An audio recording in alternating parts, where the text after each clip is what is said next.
can tell their person, you must wear a seatbelt.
Stevie, old.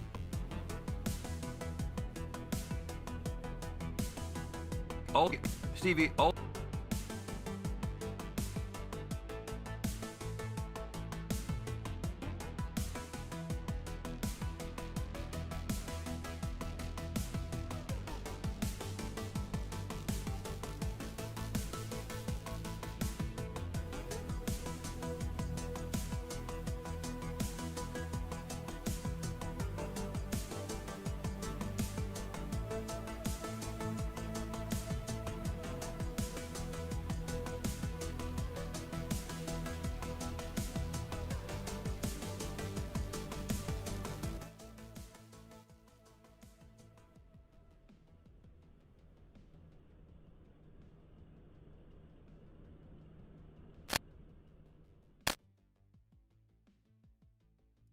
Everyone, and welcome to another Sovereign Citizen Watch. How's everyone doing? Hope you're having a good week so far. Happy weekend. Oh boy, this is going to be a good one. Remember Kent Hovind, the creationist? Remember how he went to prison for a decade for evading his taxes? He did a video about this back in the day. He may have done several, basically espousing sovereign citizen ideology, but up until now, the audio on them has been terrible. The VHS rips of the audio are unlistenable. For example, here is someone else's upload of the video we're going to watch today. No, wait, sorry, it's this one. Where did it go? There it is, this one. Well, thank you for joining us. This is kind of an informal discussion on redeeming the straw man. My name is Kent Hovind. With me is... And here's my version! Oh, that's not as good as it sounded. Well, thank you for joining us. This is kind of an informal discussion. It's not that much of a difference, but it is a difference. I went through and I reduced the buzzing, so you can still hear it in the silent parts, but it's not as bad during the parts where he's talking. So anyway, we're going to be taking a look at Kent Hovind's video espousing why you shouldn't pay taxes and also other sovereign citizen bullshit. Like I said, he went to jail for this, so that's fun. So yeah, we'll check this out, and that's pretty much what we're doing today. So cool beans. Housekeeping, if you're on YouTube, do me a favor and like the stream. If you are on Twitch, we're still on September, so if you want to help support the stream, you can always do so by gifting subs or becoming a subscriber yourself. And I think that's about it. Cool beans. We did get the sub goal for the soundboard. I ordered that this morning. So that should be here in a day or two. And I think that catches us up. Cool beans. Nemesaur, hope you have a good night at the theater. Lilac, I'll take a look at that TikTok in a sec. Medicated person, thanks for your 15 stream streak. And that catches us up. There was, with the bits, a TikTok. So let me take a look at this real Stevie, quick. ultimately what we're sad about is the fact that we are in the dwindling states of an empire. And really a worldwide dwindling of capitalism, late-stage capitalism. And everyone is just trying to do something. It's all right. We're going straight from capitalism to fascism, so definitely better than sarcasm. It's not so much worse. To just make $1. Doesn't matter what the impact is. Let's just make $1. Make a holler. You're not talking about us. All of us. All of us are just cogs in this great big machine that is slowly poisoning and killing all of us. We're supposed to be like a comfort show for people. Yeah, can you just be happy? But the thing about it is, it's fun. Can you? I liked when they used to do the commercials. I liked them. I haven't seen them in a long time. All right, so let's jump into it.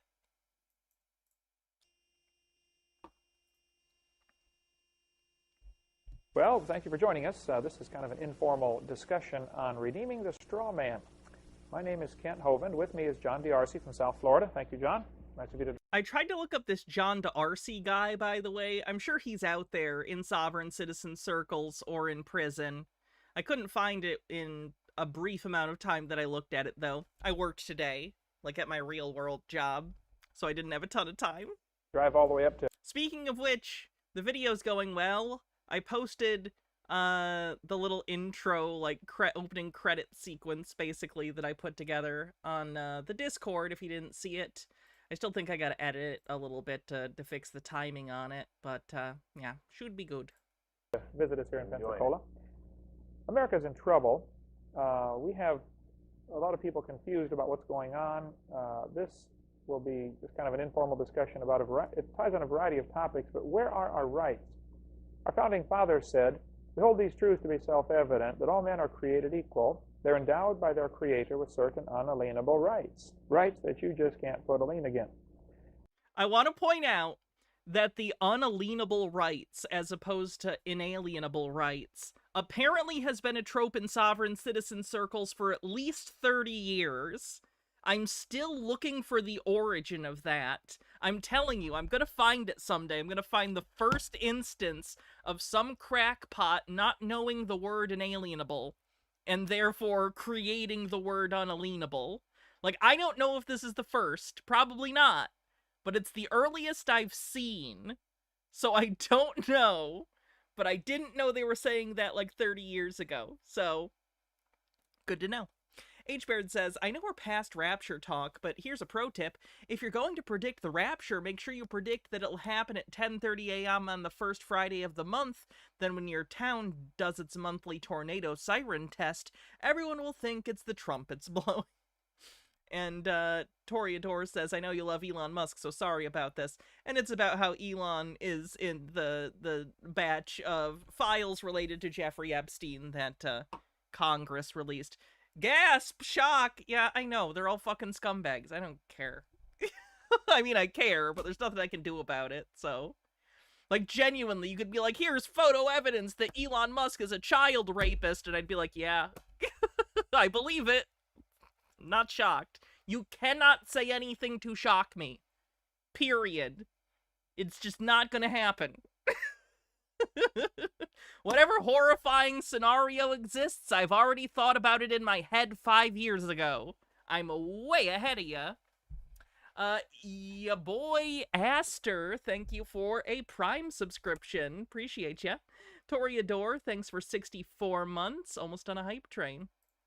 And what we want to try to do is just explain where we lost it and how to get it back. Just try to keep it simple so folks like me can understand it. Basically, God created the universe. We've got a little chart here behind me that kind of explains God. He's a creationist, so this is going to mix sovereign citizen ideology with, like, evangelical young earth creationism, so that's fun. God created people. This would be Kent Hovind, John D.R.C., John Doe, etc., etc. We the people got together 200 years ago and created a state government. All of those states. The state governments predate the federal government, just for the record.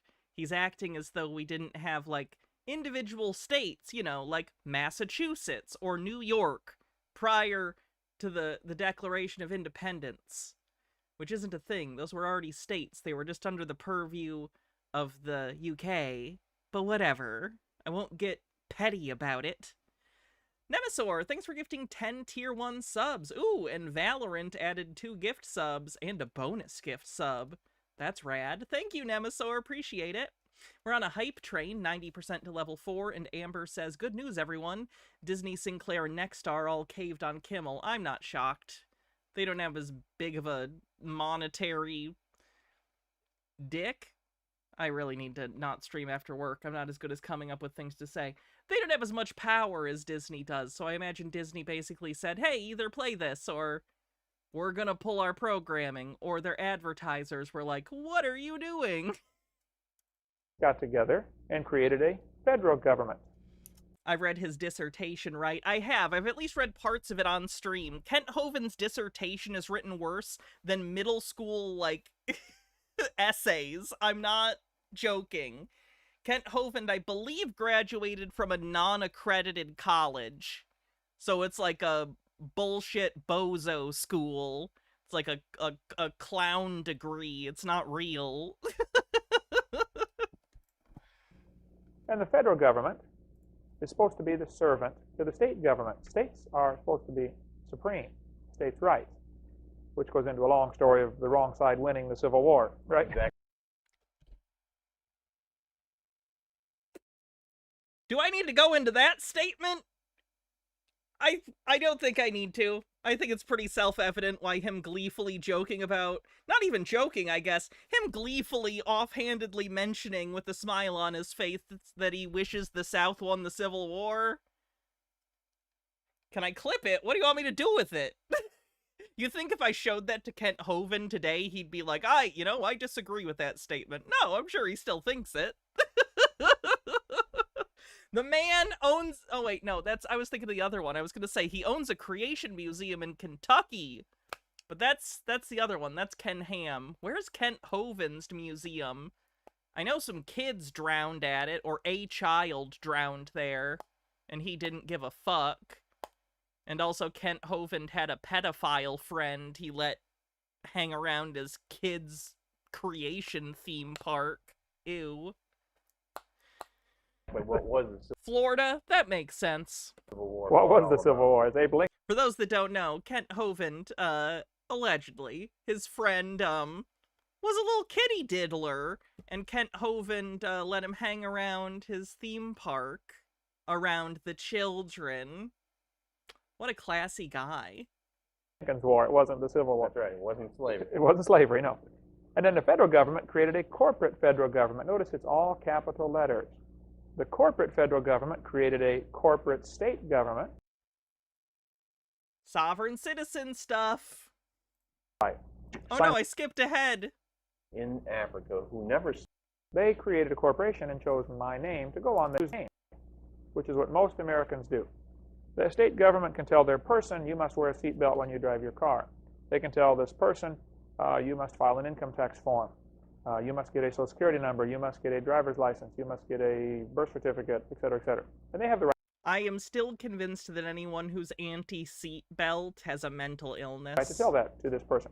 No, I'd actually love my face going through a windshield at 80 miles per hour. That sounds refreshing. So I can either say, okay, I'll do what you say. I can bring myself from here all the way down and submit myself under these corporations. Or I can try to cut the string between this we the people and the artificial we the people. I can try to cut that string, and some people do that with varying degrees of success. Number 3. What was your how do you think he would rate his degree of success? Again, if you don't know, Kent Hovind went to prison for a decade. Because of these beliefs, he stopped paying taxes. both individually on his own income, and also he employed people at his parks and stuff. And if you don't know, your employer has a tax burden for their employees, right? They pay part of your tax burden, basically, as a thing of your employment. And he wasn't doing that. So he went to jail. I can look for loopholes in the laws and say, Thanks for the hype train, everyone. well, wait a minute. This law doesn't require that I do this. And some people, with varying degrees of success, look for loopholes and say, wait a minute, the state does not require persons to file a tax form unless they are a drug dealer from the Virgin Islands or live in Washington, D.C., or use a zip code, and all sorts of different arguments have been used. Nope. And some not too successful. Choice number 4 is claim. Florida's where his park was. It's now Eric's, now one in Alabama. It's like a lot of people are saying, okay. This guy. Say, hey, you're using my name. That's mine. I want it. That's what I want John to explain to us today. How do we redeem that straw man? And what does that mean, redeeming that straw man and moving him or claiming him as your own? John, tell us about that. Well, redemption is basically very biblically grounded. Oh, yes, right. And it is the soul of the Christian's belief that we ultimately, our souls are redeemed through Jesus Christ. And all we have to do is accept his finished work on the cross, and we are eternally redeemed. And Christ then protects and holds our soul for all eternity. Are they aware about the render unto Caesar bit? I feel like they skip that part all the time. I'm going to speed them up because in the 90s everyone talked too slow. So it's very biblically based, and it's funny that no matter how corrupt things seem to be getting, government seems to... It's Rubik says, there's a budget creation museum that tries to pass itself off as an actual science center near where I went to university. The anthropology club went as a joke. Yeah, I think I've heard of that one. Yikes. I fucking hate creation museums and stuff like that. The audacity, right? It's like, it's not enough for them to have a religious thing where they espouse these things. They have to try and steal, basically, the aesthetic of science in order to try and legitimize their dog shit worldviews. Kind of funny. Fucked up. Funny, though. It's almost an admission that they're wrong, isn't it? Like, no one takes us seriously. We need to steal the outward appearance and cargo cult a museum into existence to make our stuff seem legitimate by comparison to the real thing. Follow God's law. Mm-hmm. You ever wonder why every 7 years you can file a bankruptcy and not 12? Or Yeah, every why 3? 7? Just, no, sure. Yeah. You know, the Bible talks about things like that in your Jubilee and things like that. And there's another principle about giving your fellow man notice and grace. And a lot of people might say, well, why? How can you call that just for God to take a heathen in Africa who never saw the Bible and expect him to have knowledge of Jesus Christ? And Isaiah talks about how God has given everyone notice. Then shall it be for a man to burn, for he will take thereof and warm himself. Yea, he kindleth it and breaketh bread. Yea, he maketh a god. What is sentences from the Bible that won't get you out of paying taxes? And worshipeth it.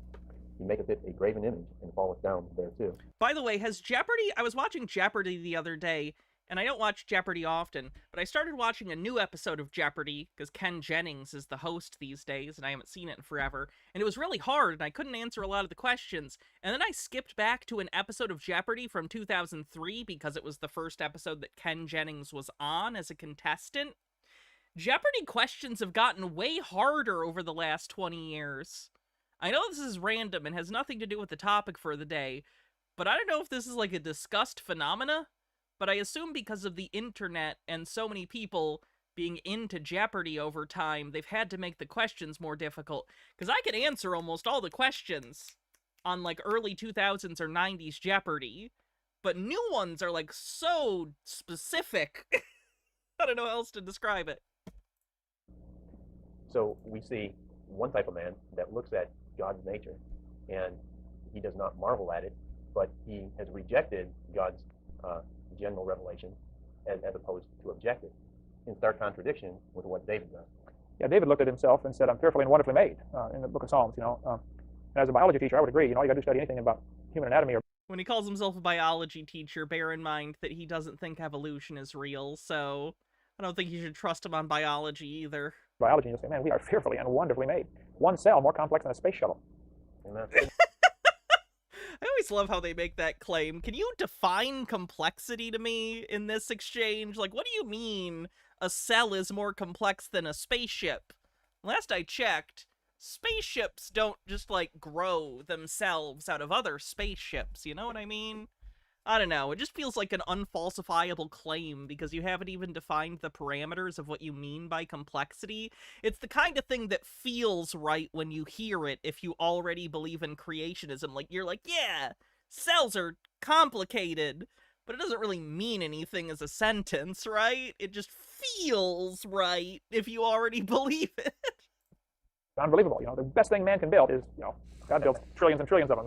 yeah. So we got the two type of people there, and so man is not without excuse that God has testified to man.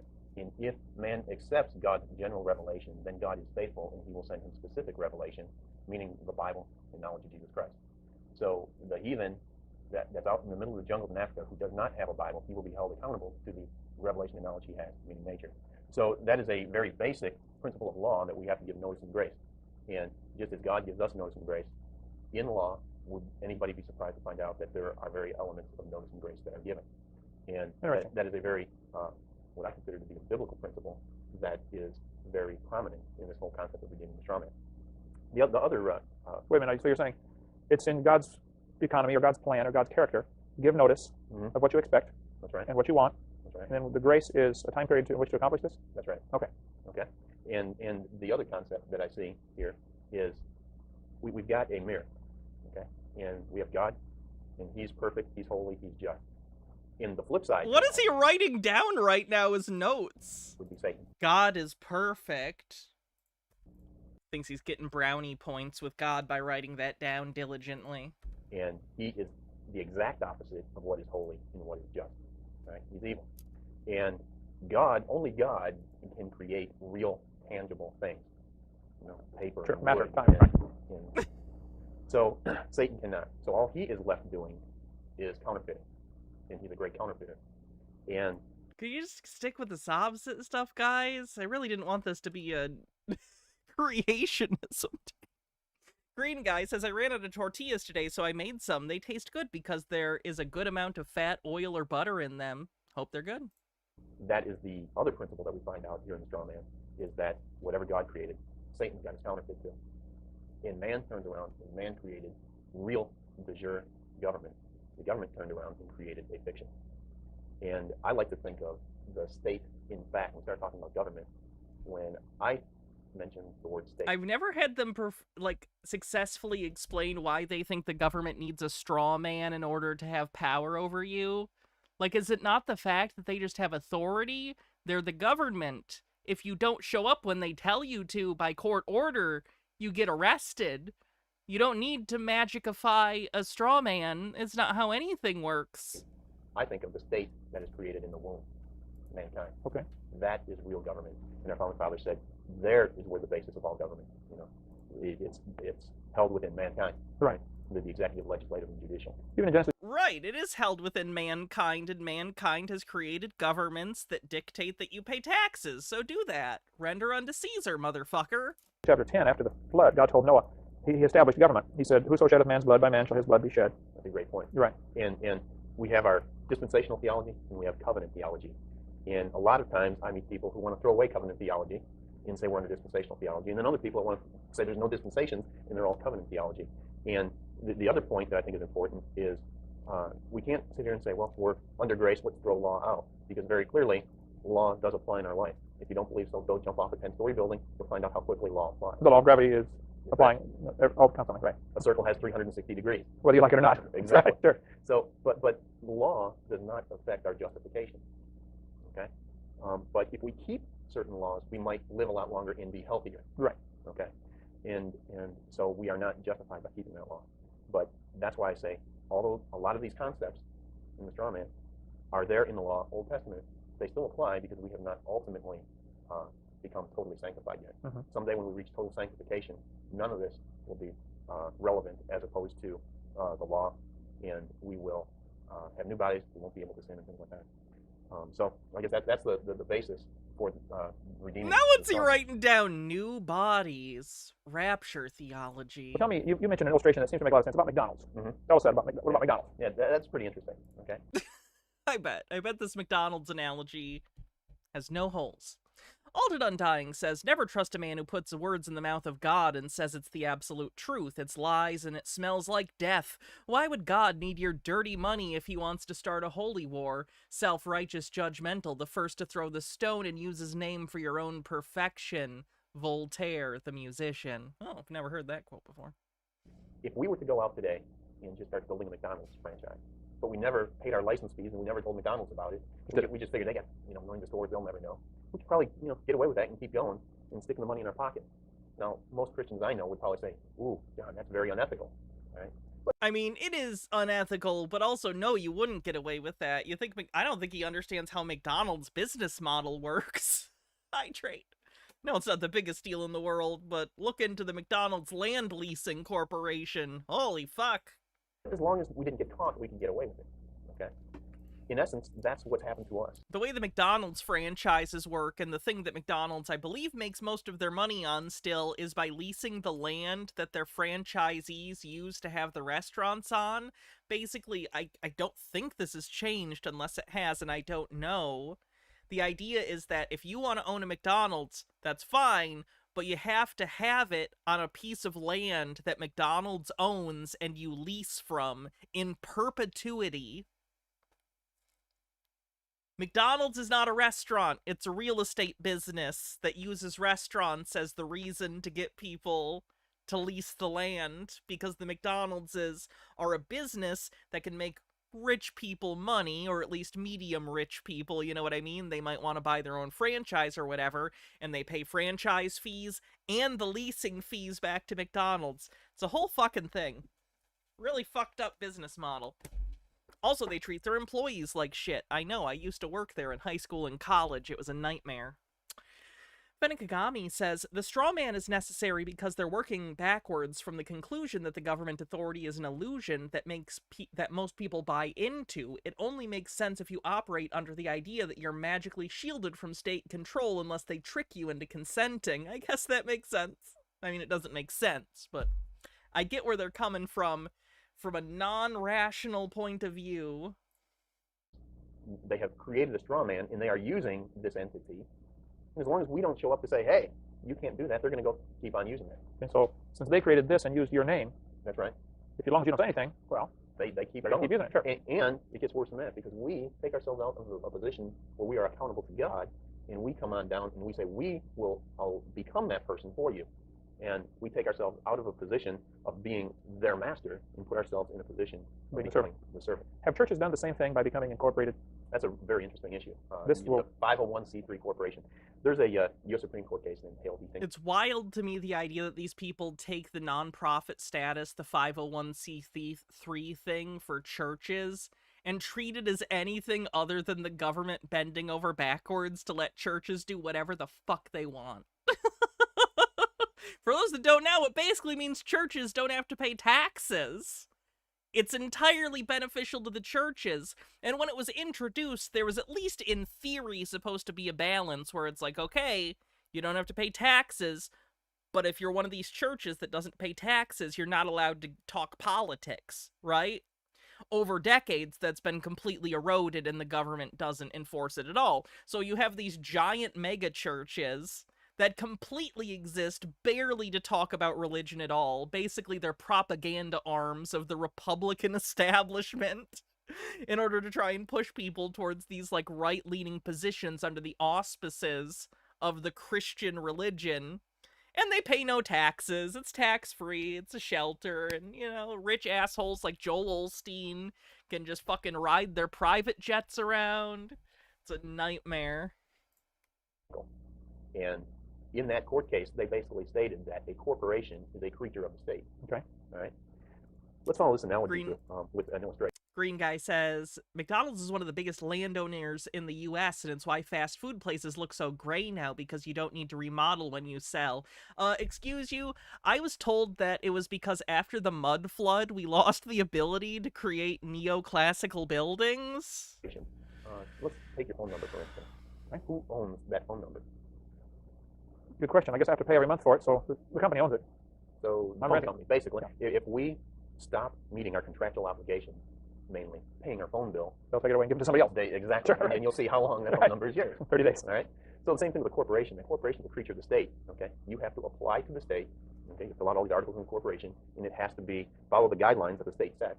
All right. Once they get these articles of incorporation, and you pay a fee to the state, they will stamp that thing in, and you become a corporation. All right. But they've got some, just like that phone bill, they've got some guidelines you got to follow. Well, you got to file this tax return every year. You got to, file your minutes. You've got to pay a fee every year to use that corporation. And if you don't pay your fee every year, you can't even defend a lawsuit that comes along. So a corporation is the creature of a state, and it does not exist as a matter of right. God never created a corporation, but it is down in this world existing as an entity of privilege. And who ultimately owns that corporation? Well, the state. Whoever created it. The state created it, so they own it. If it's Utah or California or Florida. And the stockholders basically have a beneficial interest in the use of that corporation. So a 501c3 is nothing more than another type of corporation. The state owns it. So now, when they come in, and I believe, Ken, that this is just around the corner in a lot of churches. The state doesn't own your church because of that. It's just a non-profit. This is like weird. How do I put this? At least when you look at someone like Cameron, usually they're making like, how do I put this? More specific claims. His are incredibly broad claims about just the government not having authority. He's not even citing specific law incorrectly. He's not even wrong. You know what I mean? He's just like, I kind of get the vibe based on Bible stuff that I don't think this corporate government should tell me what to do. Are going to get really caught off guard by this, but I think they're going to be very shortly saying, well, you have to have, if your church has 3,000 members, you're going to have an equal pro rata share of queer ministers on staff. Sure. And if you have a certain number of members, they're going to make you have queer people in your church. A thing that's never happened.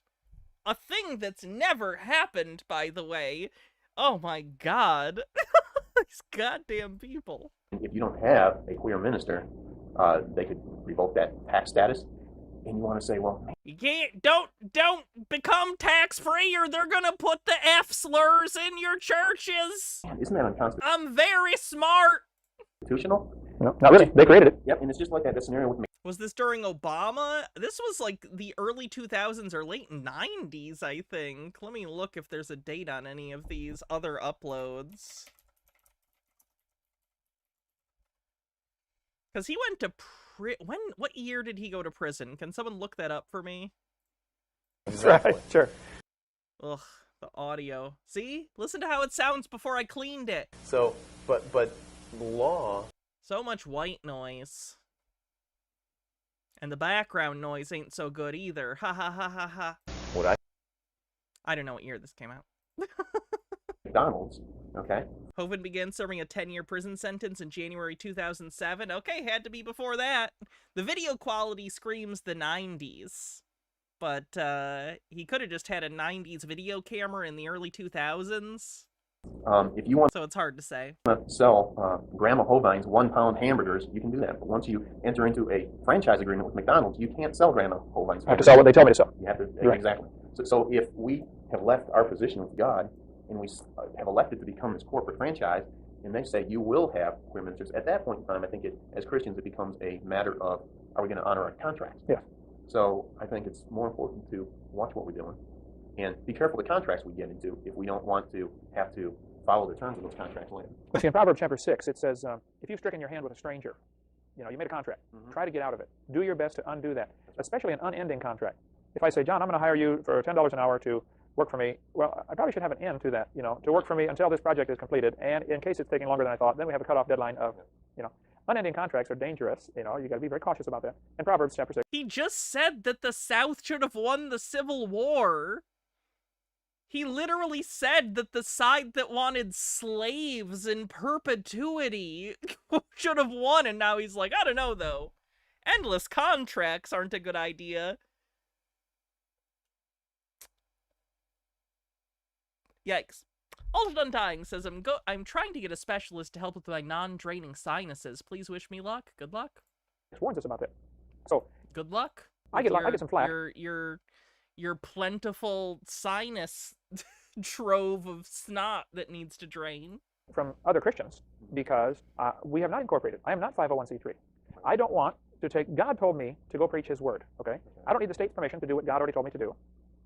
And no, but you need the state's permission if you want to do it tax-free. People who have taken the state's permission look at me like I'm some kind of odd duck. Like, why aren't you incorporated, and why haven't you jumped through all these hoops? Well, John Bunyan spent years in jail over this very issue. He refused to take a state license to preach. Right. The government said you must get a license to. It's not a license to preach. No one needs a license to preach. Are we surprised that the creationist is entirely misrepresenting the reality of the situation in order to bend things towards his argument? Oh my God, I can't believe it. Preach. He said, I'm sorry. If I do that, that's putting God under you guys. I can't put God under you. Amen. And so I don't understand why some Christians get bent out of shape. Hey, fun fact, they're not taxing God. They're taxing you. So maybe deal with that. Me about that. I'm trying to do what God told me to do. Yeah, that's another interesting thing. We got these little citizens rule books here, and in this rule book there's a story, give me liberty, give me death, about Patrick Henry was shocking. He served on a jury here in this country around 1775 where they were wanting a man to take a license to preach, and he was a juror, and he says, no way, you can't do that. And they wound up throwing him in jail. License to Preach would be a good name for another Sister Act sequel. Yeah. Until they weren't going to let him out until he agreed to find the guy guilty. And he was willing to stay there in jail and lose his business. A lot of Christians might say, well, what kind of testimony is that? He wound up in jail. But still, he did the right thing. Right. And finally, he was covered in his own thesis. They finally let him out because he wouldn't find the guy guilty. I'm going to die here. He's not guilty. And that's another sad truth, is that the judges are telling everybody, when you serve on a jury, that it has to be unanimous one way or another. And the truth is, if one juror says the guy's not guilty, there's your reasonable doubt. That's exactly correct. Okay, one juror says no. And a juror can do that if he thinks the law is unjust. That's right. It doesn't matter. Okay, you pass a law, you can't spit on the sidewalk. Somebody spits on the sidewalk. He goes to court. Gets tried. It's obvious he broke the law. But is the law reasonable? And if the juror says, no, that law is not reasonable, throw it out. Throw it out. Then the juror simply votes not guilty. Even though it's obvious he's guilty for breaking the law, the juror's vote of not guilty because the law is unjust is all that's necessary. And right. Jurors only knew that. Exactly. You guys sell these here, and this is just a great book. Like $1 or something. Yeah. How common was the knowledge about jury nullification in the 90s? I genuinely don't know. I remember learning about it in high school, which was like 2008 to 2012 or so. So I don't know how common that knowledge was in the 90s. They're acting like that's mind-blowing. I guess I don't know. Give what everybody knows. I really think people, they call them, they order some tapes from me. They really need to, order 3 or 4 of these, because you need to get them out and give them to your children and things like that. And it's an awesome book. These have been given out all over Santa Rosa County, which is the next county over from us. Mm-hmm. And their court system is really having a good time because of this, because the jurors know they're right. Having an informed jury is just really helpful. So, okay, back to the McDonald's issue. I start McDonald's. I'm making a bunch of money. Things are going fine. But you own the real McDonald's. That's right. You are Mr. What's his name? Crocker? Mr. Ray Kroc. Mr. Ray Kroc. Okay. So you come to me and say, hey, Kent Hovind, sorry, you can't use my name anymore. One sec. Fuck Ray Kroc. Fuck Ray Kroc, you fucking scumbag con artist piece of shit. You dead asshole. Alright. We did it. Justice for the McDonald brothers. Fenekagami says, this reminds me of the horrible First Amendment violation in God's Not Dead 3, where they acted like it was some horrible crime for the university or state to ask for transcripts of sermons, like churches are public spaces. Literally anyone can walk into most churches. There isn't really an expectation of privacy. I would honestly, I haven't seen God's Not Dead 3, and I would guess that it's bullshit what they're doing. The government asking for any religious organization to just give them transcripts is weird, and I would not be in favor of that, generally speaking. But I would imagine in that movie, because it's God's Not Dead, it was done in an unrealistic way that wouldn't be done in real life, basically. Supposedly 3's the least stupid one. Did I review that? I don't even remember. Maybe. Anyway. That's right. Now you've got problems. Who's Ray Kroc? The fake founder of McDonald's. He's the Elon Musk of McDonald's. Right. But until the real McDonald's Corporation showed up. To make sure you're not endorsing a party or candidate. Oh, okay. That would make sense then, because that is under the purview of the law. Okay, fair enough. Just saying you can't. No, Melissa Joan Hart's the second one, where she's a high school teacher. That one's the boring one that has the $6 Million Man in it. the fuck is his name? I forgot his name. Old $6 million man. Use our name. You've been making a lot of money. Things have been working good for you. Sure. And that's a scenario that's been going on right now. Lee Majors! Lee Majors! I said it before anyone typed it. I beat you, Adventures in .NET. I said it first. Our name. That's right. And they're making all these laws and regulations for this guy. You got to pay all kinds of taxes. Lee Majors went chud. I mean, the guy was probably born in the 1930s. It's not shocking. You got to get a license for a church. You got to get a license to blow your nose, and a license to have children, and a license to death. And the truth is, they can't make people have a license. Yeah, famously, the United States government forces you to have a license to have children. To have children, things like that. I hate to keep interrupting you here, but I want to understand this, okay? My son, when he got married, elected not to get a marriage license. Mm-hmm. You don't need state's permission to do something God said you can do. God ordained marriage, okay? Right. And I get... That's fine. No one is forcing you to get a marriage license. If you just want to have a religious marriage and not have the state have any part of it, that's allowed. No one is making you get legally married. I don't know why they complain about this. It's completely optional. It's just if you want to take advantage of tax benefits and a variety of other things that are also attached to, like, next of kin type stuff.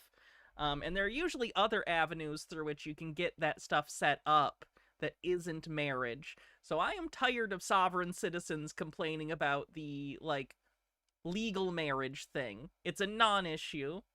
Waxing Philosophical, thank you so much for the raid. How was your stream? Make sure you check out Waxing Philosophical here on Twitch. There's a link. Some Christians even today that still don't understand. You know, they think I'm some kind of radical. I guess it's because everybody's been doing this for so long. Yeah.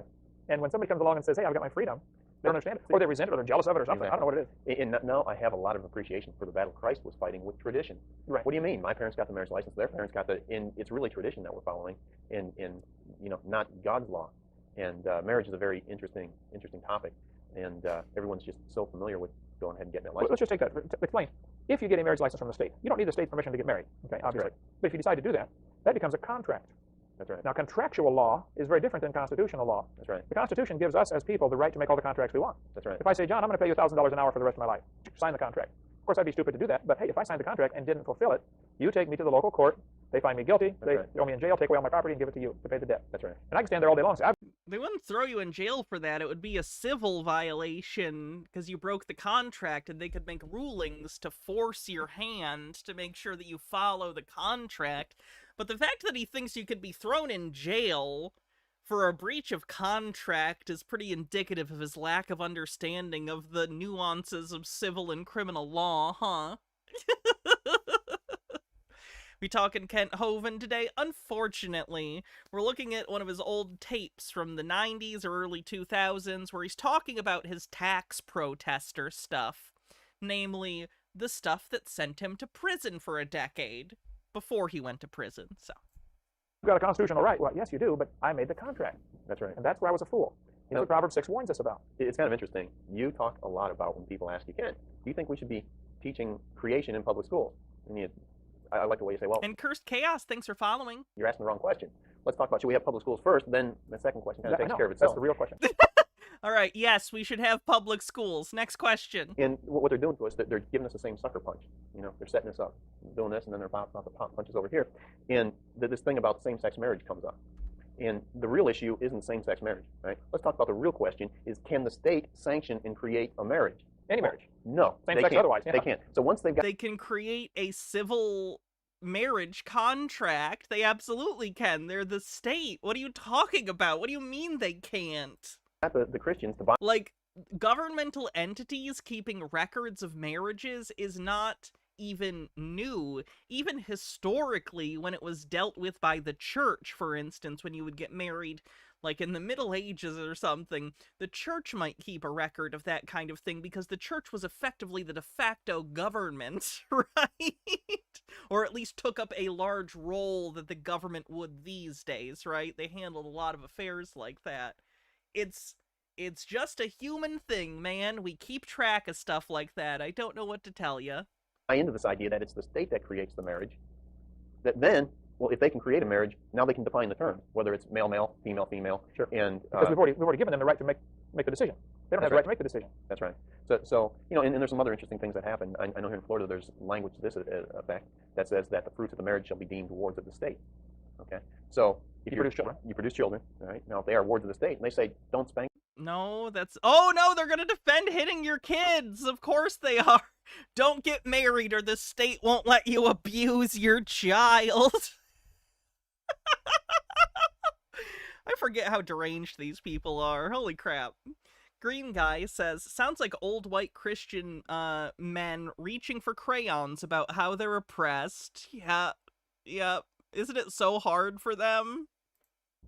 Okay. So if you produce children. All right. Now if they are wards of the state and they say don't. They're not wards of the state. They are human beings with their own rights. If CPS comes or the police come to take your children because you're abusing them, it's not because they're quote-unquote wards of the state, although they might become so because of the abuse. Your children are human beings with rights. They have a right not to be abused. They have a right not to be neglected, and if you do those things to them, you should be criminally culpable, you fucking assholes. Thank the state's children. It's a simple matter of contract. Reminder that, again, a child drowned at Kent Hovind's creationism theme park, and, like, the next day he was online talking about it, and he was like, oh yeah, and I talked to the parents, and they're excited to bring the other kids back. The man, I'm telling you, I've done a debate with Kent Hovind. It was years ago at this point. I am telling you, I have never gotten, and this is just my opinion, I have never gotten stronger sociopath, psychopath vibes out of anyone other than Kent Hovind. In terms of anyone I have ever had the personal displeasure of speaking to, like one-to-one, Kent Hovind gave me the most, oh, this guy's all mask. Everything he says is bullshit, and all of his motivations underneath the surface are just completely different than what he expresses. Again, this is just my opinion. I'm just telling you, he is a scary, scary man. Don't spank. Don't sit there and say, well, the Bible says that I have to. The matter is, what do you do with your children? You gave them to the state, so you made a contract. Exactly. Okay, suppose somebody did that. Somebody's watching this tape and they say, hey, I did that. I got a marriage license and I spanked my kid and I'm in trouble. HRS or whoever's after me now. Are we getting ahead of ourselves? How to get out of that? How to undo the damage by making that contract? Or you want to cover that later, or is this a good time? I think, I had somebody call me about that last week. Okay. And their idea was, well, should we go and get a divorce now? Well, no, don't further validate the thing by getting a divorce. Because Validate. What are you saying? You're sitting there saying, well, we recognize that we had one of these marriages. Now we're trying to go and seek further remedy from somebody that created damage already. Right. I think the truth of the matter is was there ever a bona fide contract where all the terms and conditions were held on the table? And so I don't recommend doing things like trying to get a divorce and all this stuff. Can you fill out papers, take them to the courthouse, have them file stamp that undoes your marriage license? At least undoes the contract with the state. Well, what I like to do is go ahead and include that marriage license within our filing on our commercial affairs. So basically, that just like what we're going to be doing with the straw man, where we've been filing the UCC, one financing statement against the character down here, laying a claim by the real man against the straw man. Every one of these quasi-contracts is going to be named within that UCC filing. Okay, so they made 6, 8, 10, 20 contracts. Mm-hmm. Each of these contracts, marriage license, social security number, driver's license, whatever, mm-hmm. you lay claim to those. Right. So then it doesn't matter. So now if the state says you can't spank your children, you say, excuse me, I own this contract. You don't own this contract anymore. That's right. There's no contract. Stop beating your children, you sick fucks. Like, I understand that Kent Hovind was probably beat himself, so he's got lots of trauma. But it's not an excuse for continuing the cycle of abuse. Stop hitting your children. Stop it. Either your children are so small that you can't have a conversation with them about what's wrong, and at that point, hitting them is just scaring them. If they don't have the cognition to have a discussion about what is wrong, even in simple terms, you hitting them is not going to help. All it's going to do is teach them to be afraid of you and to hide things from you. Okay?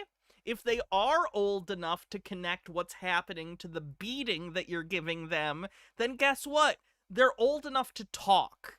I'm not saying you're going to talk on them at the same level as you talk to another adult. They are children. But if you can't explain it to them via words, you shouldn't be a parent. If you default to, I'm gonna hurt this child that I claim to love, I'm gonna hurt them and scare them until they stop doing things I don't like, you're sick in the head. You're fucked up. Get help. Sorry, this is a hot button topic for me. Fenakagami says the entire point of marriage historically was to seal contracts, forming alliances, business mergers, etc. They were usually sealed with marriages. This was true of both peasants and aristocracy. There was incentive to have documentation of the marriages to ensure the contracts are fulfilled. Fun fact, even though child marriage was common, the consummation of the marriage would happen years later when especially the girl was mature enough for pregnancy, usually 16. I'm gonna unfortunately assume that that rule was probably not followed as often as we would like to think. Rick M. with a 40 stream streak says, how many times is Kent divorced? I don't know. I think at least once. But I don't know beyond that. Jason Proxy says, Hovind was arrested in Alabama, July 30th, 2021, for allegedly throwing his estranged wife, Cindy Lincoln, to the ground in October 2020. He was sentenced to 1 year in jail, which would be suspended following 30 days in the county jail to start October 18th, fined $500, and ordered to pay restitution for medical expenses, slap on the wrist. Yeah, there's audio of that too that I would not recommend that you look up. It's incredibly disturbing. It is audio of him. I guess I don't have to say alleged. He got convicted. He was sentenced at least, which means whatever. He abused his ex-wife and like threw her against a wall. Sick shit. Fenakagami says, you need to remember, Hannah, these people think terror is a good way to teach a lesson. That's why they love Old Testament God. They have no problem with how much of a monster he was. So that's really the proper way to get out of this, isn't it? It totally flips everything. Okay. And does that work? I mean, in reality? It has been working all over the country very well. And once the process is done right, it's been working very well. And ultimately, I know this, eventually we are going to get to the point where nothing works. And the powers to be are going to say this: bow down and worship the beast, the abomination of desolation. Yeah. And at that point, nothing is going to work, and it's either worship the beast or not. Now, I'm fairly pre-trib rapture in my thinking, and I don't believe the Christians are going to have to go through that period. I believe we will be. Can I hear some of the beast's policy decisions before I decide if I'm going to support them or not? Raptured out of here before then. But inevitably, we are approaching a point when nothing is actually going to work. You're going to have to stand for what's right, and it's going to cost you. That's right. That's right. And ultimately, my opinion right now is I think in the last days there is going to be a great revival. But if you look at all the great revivals, and if you look at when the gospel of Christ was spreading, it was over the backs and deaths of the martyrs. And I think, it kind of reminds me of the story of the two comrades standing on the corner. And the one guy said to his fellow comrade, "Comrade, if you had two houses, would you give me one?" "Yes, comrade. I'm a good Communist Party member. If I had two houses, I would give you one." "Comrade, if you had two cars, would you give me one?" "Yes, comrade. I'm a good communist. If I had two cars, I would give you one." Okay. "Hey, comrade, one more question. If you had two shirts, would you give me one?" His comrade spit at him and walked away. "Well, why? What happened?" "I have two shirts." Right. And it's kind of the same thing in this country. For years, Christians have been saying, "Yes, I will die for Christ." But then they get ashamed to go to a restaurant and bow their head and let everybody see that they're praying. The guys at work, they're going to ridicule me. So God, so far, has not been asking. Are they aware that, you can pray, I don't think prayer does anything, but, I'm aware that a lot of people on Earth pray. You don't have to literally be doing the, prayer emoji to pray, right? Are they aware? That's so interesting. I don't know if you remember the part of the Bible where Jesus said people who pray publicly to be seen praying are hypocrites and aren't real Christians. But maybe Jesus doesn't want you to make a show of the fact that you're religious. Maybe Jesus wants you to just, be cool, man. Just be chill. Stop it. Get some help. Just a Peach with a Tip says something interesting in the live stream Discord. Let me take a look. Oh my god. Green guy found this in the garden. Is this eatable? Oh, it's a mushroom that has a tiny mushroom on it. All right, then. I think the jokes write themselves, so I don't even need to. We did it. Asking us to die for him. He's been asking us to live for him. And we're not even doing that. And if we're ashamed to live for him, and like Romans 12 says, to present ourselves a living sacrifice, fully acceptable. If we're not even going to be willing to have our feelings hurt for him, what would happen if the day came that we were asked to pay the ultimate and give our life for him? I see it as the I have never understood the ultimate sacrifice things. If you're a Christian and you believe there's heaven, it's not a sacrifice. Same thing about Jesus' crucifixion. Not a sacrifice if he's still alive somewhere. Like, do we not get this? It's not a sacrifice if you're going to heaven immediately after. It's basically... it's borderline less convenient than traveling, like, Delta Airlines or Spirit, perhaps. Spirit would have been the better fucking joke. God damn it. You know what I mean, though, right? Like, if you think heaven is real, for sure, and Jesus is real, and you have a heavenly reward, and it's the end times, and they're gonna cut your head off, it's better than a layover in Atlanta? Like, I don't know. I don't get it. It's not a sacrifice if you don't think you're really dying. In the pot analogy, we're slowly raise the temperature. Like, didn't we see the other day all those TikTok people who thought the rapture was going to happen and how excited they were to be with Jesus? Like, that doesn't seem like a sacrifice. Kind of sounds like you're excited for death. Christians keep saying, I'll never take It would still hurt. You've never been to the Delta Hub, I see. the mark of the beast. Well, now, slow down. You already took the contracts. You already took the Social Security number. Yes. You already took all the licenses. You already took yourself out from under God's authority. Don't tell me you won't take the mark. You will take the mark. And I think we're going to be shocked at how many Christians can't succumb to the pressure when it reaches that point. Like, they're heating up the furnace now. Yes. Yeah. And there's only going to be 3 that don't bow. That's what happened. You figure they took 7,000 Jewish young men captive, brought them to Babylon, trained them in the Babylonian language, Babylonian customs, and when he built that statue and said, bow down and worship it, 6,997 of those Jewish boys bowed down. But not Meshach, Radshach, and Abednego, okay? They went in the furnace where Jesus protected them, and that's a real story for sure. They'd been taught all their life. We know because it's in a book that says it's real. Don't bow to statues. Well, they did anyway. Yep. I mean, when you're looking at the furnace and looking at the statue, okay, you bow down and kiss the dirt. And I think this mark of the beast, when it says he causeth all to receive a mark in the right hand or the forehead, and without the mark, you can't buy or sell. So many Christians wear the red hat. That is funny to me. You guys know I'm not religious. I don't believe in, like, the Christian end times or anything, much less the very American rapture, like, tribulation end times. But it is very funny that you'd think more of them would be like, the mark of the beast is the MAGA hat, right? None of them?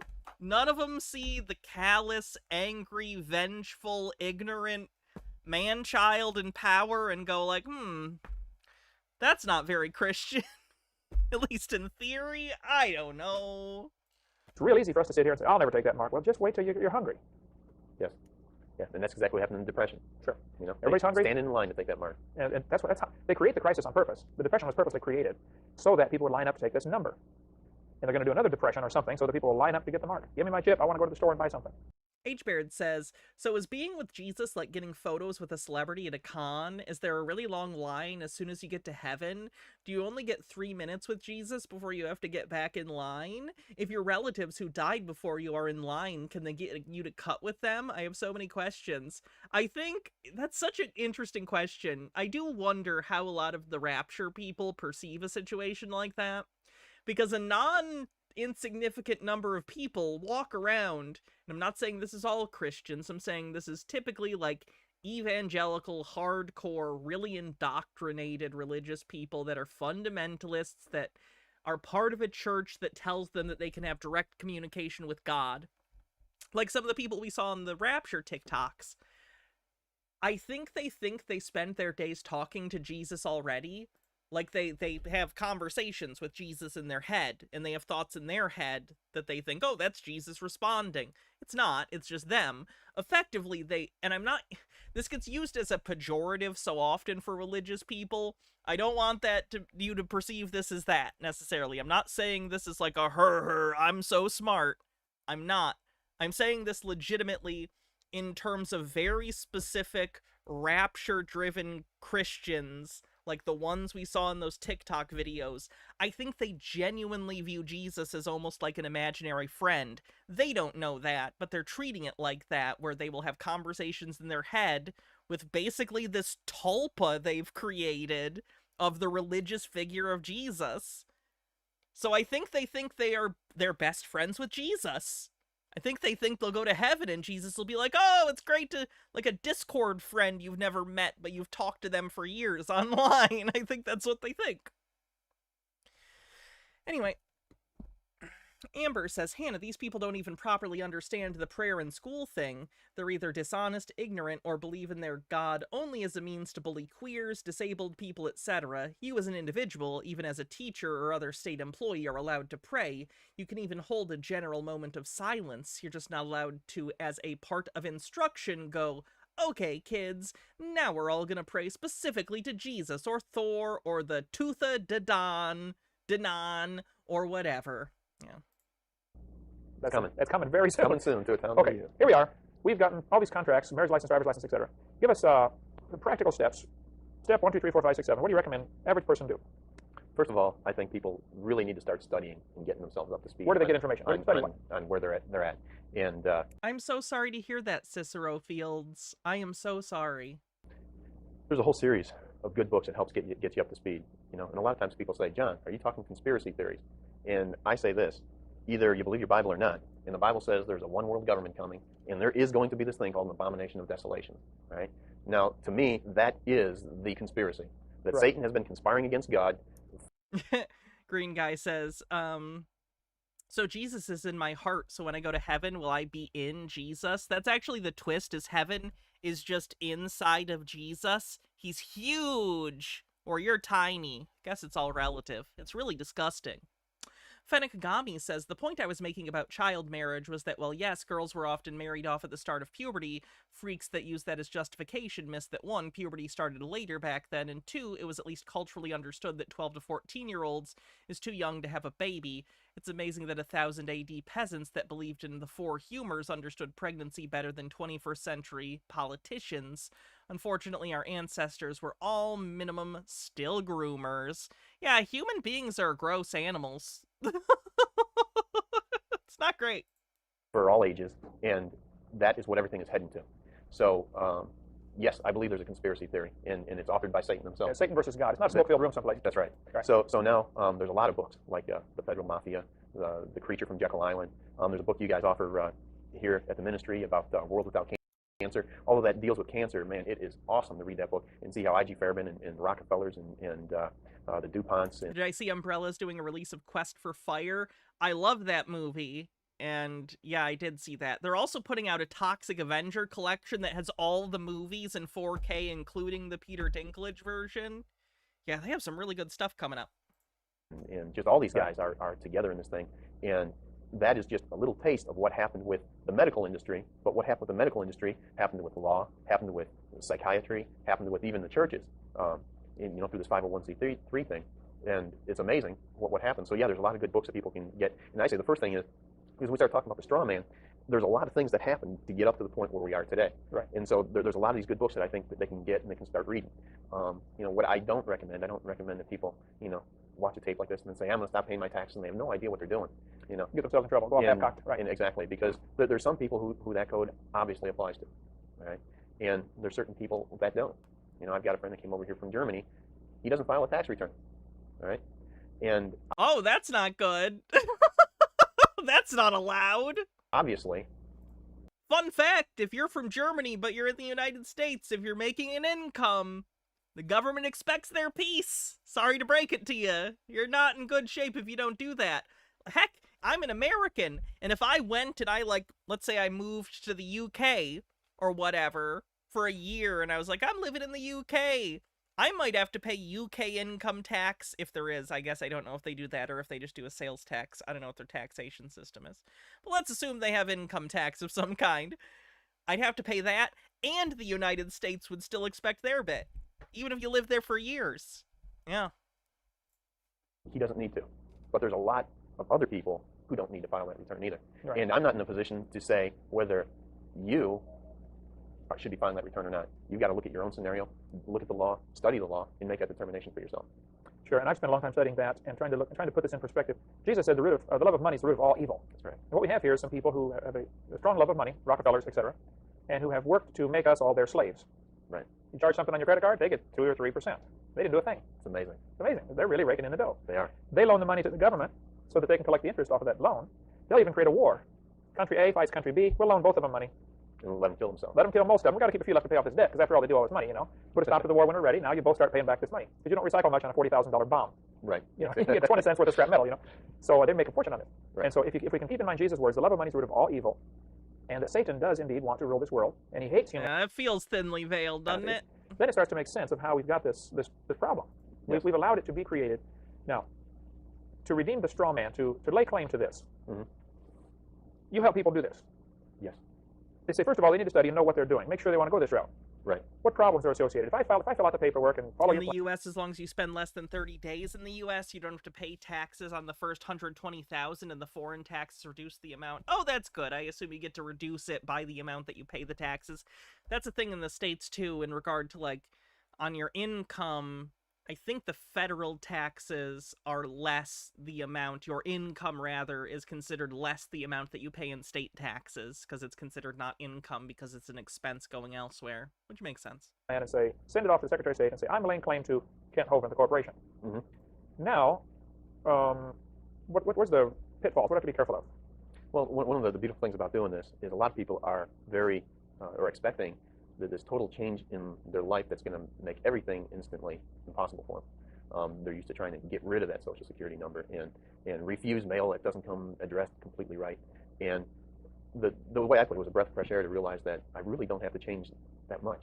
I can go ahead and continue living my life as I'm living it and continue to utilize that Social Security number. Okay, I don't have to get rid of it. They created a Social Security number. You just keep using it, you're saying. I privatized it. You privatized it. Recorded into my commercial affairs. And You don't even own your Social Security card. You think you own the number? so I go ahead and I keep using that because It's a number. Can you own a string of numbers, even in theory? it's difficult. You really got to know the law. And You know, like, I'm not joking. Like, can you copyright? Like, here's a string of, how many digits is a Social Security number? 3, 2, 4, 3, 5, 9. 9 digits. Can you copyright a 9-digit number? Probably not, right? That would be terrible. really got to get an arm wrestle when you try and walk into a bank and get them to open a bank account for you without a Social Security number or EIN number. And a lot of They people won't do it because the bank is tied in with. Well, a lot of people are shocked to find out that yes, you can do that, Okay. but the amount of effort that it takes, the normal person out there trying to work out a living for themselves doesn't have the time to go and investigate and research and study and study. And if I'm going to study, I'd rather be studying the Word of God than memorizing all of the legalism that Satan's been creating for the last 200 years. Satan has personally been on the bench, making every decision, been in the ear of every legislator. So What a pathetic and childish way to look at the world, isn't it? Like, I don't want to pay taxes, so Satan made them. Come on. that's the thing I like about the system is you don't have. Like, Jesus expressly told people to pay their fucking taxes. Like, it would even be one thing if Jesus never said anything about taxes. But one of the most famous things Jesus ever said, one of the most quoted and alluded to, like, biblical verses of Jesus's speech is, render unto Caesar that which is Caesar's, render unto God that which is God's. It's one of the most famous Jesus lines in the Bible, and they're just, like, expressly claiming the opposite? It's just, like, they're such fake Christians. It's so bullshit. And, like, they are Christians. A Christian is, they believe Jesus, right? I guess. Let me put it this way. They're hypocritical Christians. Because I'm not going to know true Scotsman them. They're just hypocrites. Fennikagami says, Kent is an entitled white Christian conservative man. He thinks he can own anything tied to his sense of identity, like his family. To get rid of all these things, which is the traditional way a lot of people have been doing it, but you just lay claim to it and privatize it as yours, basically, is what you do. So the bank that you go down and fill out the application to get a bank account and put that number on there, they don't realize that it's privatized. Or do they care? Does it matter? I don't think that little lady, as long as she gets a number from you, she's going to use that bank account. So, Are you asking, is that sticking your head in? Oh, so that's fraud. That's fraud.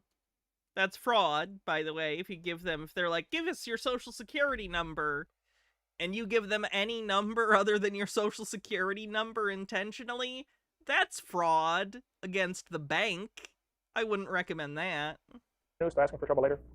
I don't believe it is, no. Because you have privatized it. That's correct. Okay, so if they study and find out, okay, yes, we're trapped, we've made ourselves a bed, we have to lay in it now. If you go in and say, I rescind my social security number, and some people do this, they're shocked to find out 20 years later, the government did not rescind it. Still there. It's still there. That's right. Sure. Yeah. See, because what happened, the government used them as collateral and security to borrow money, and their I've never blood, understood. sweat, and tears was. I've never understood how sovereign citizens think these markets work, where they're like, yeah, everyone has like a straw man identity, and your birth certificate or your social security card or whatever is traded on a stock exchange, and they're like bonds. And I'm just always confused about what do they think the underlying value of the individual bonds would be, right? Because, like, if you're buying an investment or, like, a bond that's based on a group of investments, right? Like, let's say you're buying a bond that's made up of a bunch of mortgage agreements or something. The underlying value of that bond is the idea that a bunch of people have made agreements to pay money to the person who lent them money for their mortgage with interest. So the idea of those bonds is that eventually they'll mature and you'll get, profit back from taking on the risk of some of those agreements, right? Collectively put together. But what is the value of the abstract of a human being just existing? And I don't mean in the philosophical sense, like people have value and all that, I know. I mean like the monetary value of just the concept of a person existing. They usually claim the value is your future taxes. That doesn't really make sense, though. That doesn't make sense because the implication would be that your tax dollars would then go to whoever owns the bond. So it would imply that, like, let's say your bond, if it existed, it doesn't, was bought by someone in what, Japan? Your taxes no longer go to the state or federal government, they go to the guy in Japan? Or the Japanese government, whoever they think bought it? Like, that doesn't make any sense. I don't understand. Pledged to pay that loan back for the government. And also, like, do they think they're individually traded, or do they think they're bundled together with similar social security numbers of people?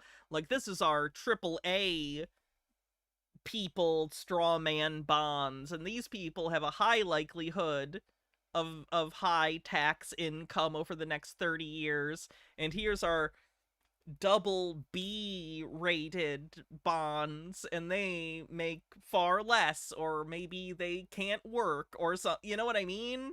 Like, what are the underlying mechanics of this? Can I short the human bond market? Like, how does any of this work?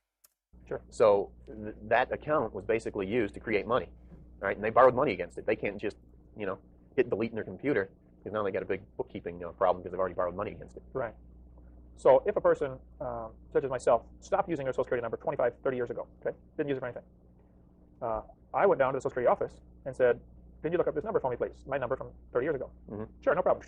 Here's your name. The process is a lot more involved than that, but okay. Fenegagami says they don't understand economics. They just know money is the root of all evil, and since the conspiracy is evil, the motive for the straw man outside of tricking you into consenting to control must be money. And since they don't understand the regular economy, this conspiracy economy doesn't need to make sense because to them, the real economy doesn't. So how much have I paid in? And I paid in for several years, and all of a sudden there's 0, 0, 0, 0, 0, 0 for many, many years. But I'm still in there. Yeah. I filled out the paperwork when I got ordained. They said, you fill out these papers, you can drop out of Social Security. I did all that. Well, guess what? They still have me. Yes. So the options are try to fight that the rest of your life, or accept it, ask for a new card, which has the number on the back. It's very interesting. That's your account number at the bank, right? At the Federal Reserve Bank. That's right. So you get a new card after 92. Then if you use that, you go through the steps of filing certain papers to privatize that, to redeem this straw man. And really, nothing changes much in your lifestyle. but you now are back up here as a free man. Right. Under God's authority. It's kind of like when somebody accepts Christ as their Savior. What changes? Well, you don't have to do anything. There's an internal change that happens. Right. And it's the freedom that you experience is overwhelming. Right. And by accepting Christ, it does not put you under a great big long list of laws and do's and don'ts. It's total. People think it does, though. It's tragic. Total freedom. I see Christians that they think. Wait, what? Freedom that you experience is overwhelming. Right. And by accepting Christ, it does not put you under a great big long list of laws and do's and don'ts. It literally does. What are you talking? Like, literally, the Bible is full of rules. Jesus expressly, at minimum, mentions the 10 Commandments as a series of rules that you need to follow, and that is literally a list of rules that you need to follow. What are you talking about? Jesus talks all the time about stuff you should and shouldn't do. What an insane statement to make. It's literally a religion where you need to accept Jesus as the Son of God and ask him into your heart, or you're tortured for eternity. That's a pretty big rule.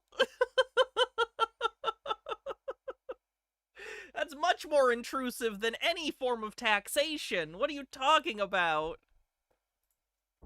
It's People total. think it does, though. It's Total tragic. freedom. I see Christians that they think. People are like, well, if I become a Christian, I got this big long list. The way I see it, Christianity is kind of like being on railroad tracks. Okay. And a lot of times words are deceptive. Right. Sometimes the most restricting thing in the world is free will, because once you exercise that free will, that choice has just locked out every other possibility and has put you on a specific track or a specific. Freedom is slavery, war is peace. What the fuck does that mean? The fact that he effectively just said, the fact that you have free will and made a singular choice actually means you have no free will at all. That does, like, again, it's words, that all those words next to each other, none of them are necessarily grammatically incorrect, but the total sum of those words together doesn't mean anything because it's contradictory. It doesn't make sense. Path. And if we have two trains, one's not on railroad tracks, see how far it's going to go. Sure. And another's on railroad tracks. It's like there's a lot of freedom within the confines of marriage. Stay on the track. You go a lot faster than you will trying to go on the gravel. Exactly. Right. Okay. Okay. So we made all these contracts: marriage license, driver's license, etc. We just simply privatize them. They belong to me now. That's right. And so and the government says you have to renew this driver's license. Send us $50, please, or something. What do you do? If you wanted to, you could go down and renew that, or you could use a commercial process on that. And will take hours and hours to explain a commercial process? Yeah, probably would. Okay. Get into it, and we're talking another couple hours probably. Because basically, when they created this straw man, they created an account, and you could direct them to pay that straw man's bills. That's right. Out of that account. That's right. Now you can't go. Yeah, that's the SESTK trust thing that the sovereign citizens believe in, where they think that everyone has a secret bank account associated with their social security number or birth certificate that has millions to billions of dollars. Again, how do they think the economy works? They just think there's secret bank accounts with more money in. Like, collectively, if every of the 330-something million Americans, and that's not even talking globally, usually they think this stuff is global, but let's focus on the United States right now. If all, 330 million people in the country, or whatever it is now, had a bank account with billions of dollars in it, for every individual person, that would mean there's more money out of circulation than in circulation, and it's all in secret accounts. What would be the purpose of that? Who would it be for? What doesn't make any sense? Can you imagine the hooded evil figures are in a room somewhere, and they're going, ah, yes, the plebs have accepted our plan of the Social Security Administration. Now we must set up the secret accounts. Yes, our evil plans will come to fruition when each individual person has a secret billion-dollar bank account.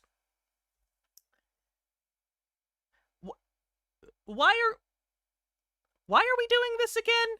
You fool! You don't understand! If they write on their bills special words and then a thumbprint in blood at a 45-degree angle, they can pay their bills with it!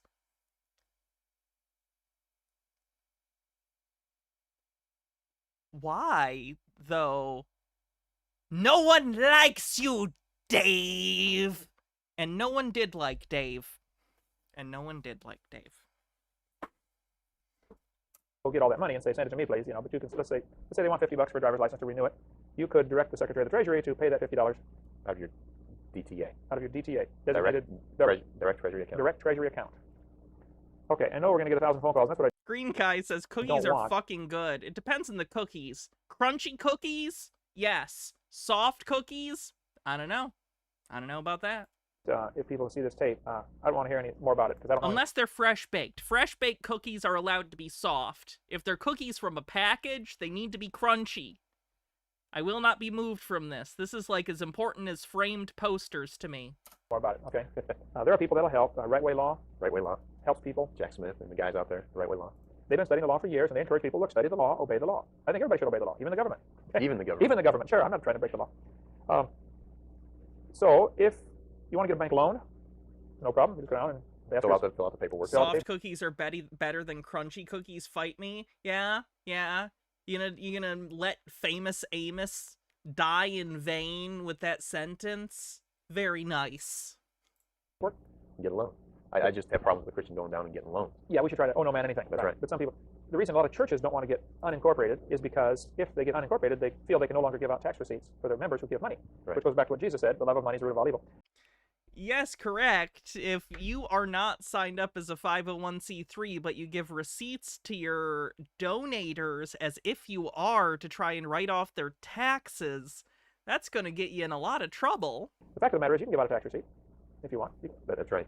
I think I give out receipts to people. If they donate to our ministry, we can give them a receipt. Yes. I'm not a 501c3 corporation. Not SDK trusts, SESDK. SESDK. Yes, thank you, Jay's a Proxy, for typing it out. I think it's French. I don't know the direct translation. Give them receipts all day long. that's no right. problem. I think the other thing people need to do, they need to start reading some of the foundational law that set the country up. They need to go, and most people don't even know, how do I get a copy of my state constitution? You mean my state even has a constitution? Right. They don't even know that. All right, if you don't know your states have constitutions separate from the federal constitution, probably hold up on, any big decisions you make about your finances or government until you take some time to learn stuff. I don't even know where to tell you to begin. Just pick up a book and start reading. And you read the state constitutions, and most of the state constitutions I've seen, churches are exempt from taxes. Right. They don't have to file. It's just a matter in their constitution that they can't tax the church. So there's a lot of misconceptions people have. That might be a thing with the state, and it might exempt them from state taxes. That's not going to exempt you from federal taxes, though, because the state doesn't have the authority to tell you don't have to pay federal taxes. That's the feds' deal. That's their purview. And those misconceptions. The Supremacy Clause is a thing. Don't get me wrong, states do have authority to do things that are within their purview. Federal taxes are a federal issue. Are basically, what Christ was even fighting. Tradition. It's a misconception for such a long period of time that it now becomes tradition and everybody does it. Well, because everyone's done it. Everyone has always done it. So we need to start looking and reading some of the foundational documents. All right. Well, we'll add more to this tape from time to time. We want to encourage you to don't get distracted on things of this world that are not going to matter anyway. I think we should try very hard to keep ourselves directly accountable to God. Well, there's that rapture ideology again. Don't be of the world. The world doesn't matter. Nothing matters. Take everything you can and fuck everyone else. But I see an awful lot of Christians get distracted, wasting hours and hours and hours on what some people call the patriot movement, whatever that is. I don't know what it is. But spend thousands of hours on things that they're not going to matter after 5 seconds after you're dead anyway. Right. Let's go win souls and Amen. Preach the gospel. But Nothing's going to matter after you're dead, so maybe don't let that be your litmus test. the concept of redeeming the straw man has been fascinating to me as I listened through the tape seminar while I was driving. I listened through the audio tapes from Right Way Law, and it was interesting that we have really let them take us into captivity, and it's not that hard to redeem yourself. That's right. To get out of that. It's easy. So there's another factor, though, that I think some people miss. Because I'm not under the law here, I could drive 100 miles an hour, 200 miles an hour on the interstate if I wanted, as long as I don't hurt anybody, according to my No, you can't. That's such bad advice. Constitution. Right. I cannot be deprived of my I don't have to care about the safety of anyone else, because Jesus is my friend or whatever. Famously, Jesus loved people who had no empathy or concern for others. He was a big fan of that. property without due process, and there has to have been an injured party. If I don't wear a seatbelt, I didn't injure anybody. That's right. The state can require their person to wear a seatbelt because that belongs to them, and they're concerned about it. Right. But if I've redeemed him, Yeah. doesn't Well, matter. it's interesting because in Florida, the speed statute that cops love to write is 316.183. And if you get a ticket, I can almost guarantee you that's a statute they're going to write on lawful speed. And if you know how to follow that law through, you look at the statute, and at the bottom of the statute gives history and things like that. And then there is something called the administrative code. Right. And a lot of people don't even know there's the administrative code, and they don't know how it's the administrative code going hand in hand with the statute that has the force and effect of law. And they don't know how to look all that stuff up. But you go through to your implementing regulations, and 316.183 was enacted so that the state could regulate its school bus drivers. Doesn't have to do with the average driver anyway. It has nothing to do with the average driver. The helmet law. The state would like its troopers, when they're out driving around on their Harleys, to make sure they have helmets on. That makes a lot of sense. I used to have a sign business, and I told guys when they used the saw, they had to have safety glasses. Well, when they punched out the end of the day, went home and used their saw, if they want to wear safety glasses, they did. Sure. You know, my It's company smart. policy did not apply to them at home. So It doesn't matter, man. That's not the same thing. When you don't wear a seatbelt, you become a projectile. Look, I would get it, actually. If seatbelts had no impact on the safety of other people and people wanted to be idiots, I don't know. There's only so much you can do for people. But if you don't wear a seatbelt, you can harm other people. Your corpse will explode out of the windshield and hit another car and cause them to crash and potentially get injured, or directly hit a person and kill them. This is not necessarily about your safety, though I do have empathy and want people to be safe. A lot of it's about preventing people from getting killed by your corpse. And frankly, if you're too selfish to understand that, you're a lost cause, and I don't know how to help you. what they try and do, the state comes and passes policy for its highway troopers, and they want everyone to follow it when that law doesn't apply to everyone. Sure. It doesn't have that authority. Well, the other factor, let's take seatbelt. Okay, I've redeemed my straw man. I don't have to wear my seatbelt if I don't want to. Number one, it's smart to wear a seatbelt. Amen. Number two, I don't want my liberty to be a stumbling block to others. That's right. My God-given liberty to have my lifeless floppy corpse run into a 96-year-old lady on her way to church. Woo! Yes, I can drive 200 miles an hour as long as I don't hurt anybody. And if you were If you're on the Autobahn, It's a bad testimony. if you were out in Nevada in the desert, there's no one around. Maybe if you wanted to, right? But I don't believe as a Christian I can go 200 miles an hour through town or out on I-75. I don't believe my old man will do 200 miles an hour anyway, but The Spirit won't let me. So it's, you know, and the other thing I think what a lot of people need to do is they need to go down to the courts. Find out when they're having criminal traffic proceedings, right? Guys driving on suspended license, drunk driving, things like that. And you're going to find out that there's so many paying customers, I mean people that have been arrested, that it's supposed to be a public proceeding, but they got so many people that have been charged that if you don't have an information against you or a ticket against you, you won't even get a seat. And that's how many people are in here. But you're going to see this, that the court hasn't even been in session 15 minutes and they're up over $40,000 in fines. I was amazed to find guys who were DUI, all right, that they got in wrecks, they hurt people. No jail time, a $5,000 fine, 5 years probation, with one of the terms of probation at the end of 5 years is that you've paid the $5,000 fine. All right? So if you violate your probation, then they can throw you in jail for the full jail sentence. So what they're doing, they're using the jail sentence over here as a hammer, holding it over your head, saying, you better pay this fine, because if you don't pay the fine, we're going to throw you in jail. See, that yes, I don't disagree with anything he's saying. It certainly is a coercive element in the sentence to try and get you to pay the fine, and the fine is a penalty for doing something, and frankly, that's a really, really impactful penalty to most people, especially because this was decades ago. This was at least 2 decades ago, so $5,000 back then would be, you know, more money with inflation. Like, is he mad that someone with a DUI is having penalties applied to them? don't want to throw you in jail for DUI. They want you to be paying fines. That's the name of the game with I think they want you to not have DUIs. They want you to not drink and drive, and giving you a penalty will hopefully prevent you from taking those actions in the future, but there's also limited resources in jails and prisons, which is why they're not just locking the person up, because that costs money. Like, again, our justice system is not perfect, it has tons of problems, but the fact that they're pretending to not understand the sort of, like, yep, in terms of, like, a reward and punishment thing, it's a stick, not a carrot. They're trying to get you to stop. I don't know what to tell you. DUI. Right. You know, it was like a conversation I had with a guy. I was waiting for a table at a restaurant, and I was talking to this guy, and I told him, I said, I personally don't agree with the DUI laws. And he looked at me like I was his best friend.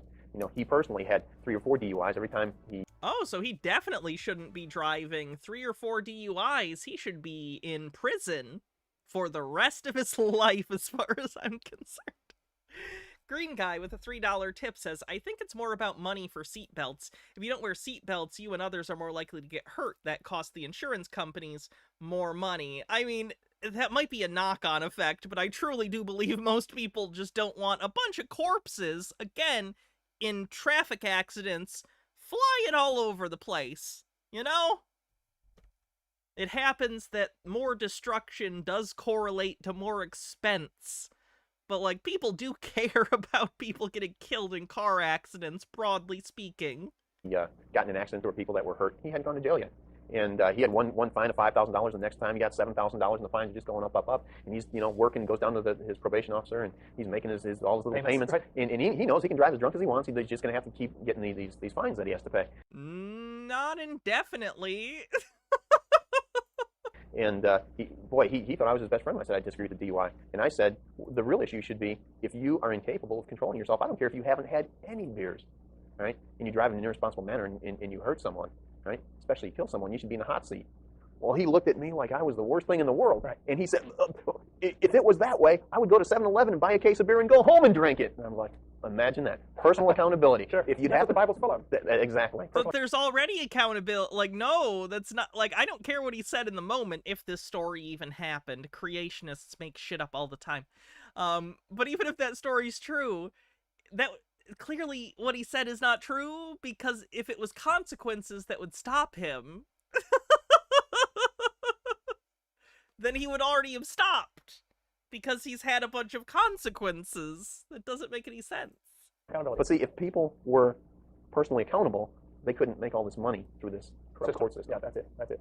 Well, good. Well, John, we sure appreciate your time, and there's a million other rabbit trails I'd like to go down. I've got quite a list here in front of me.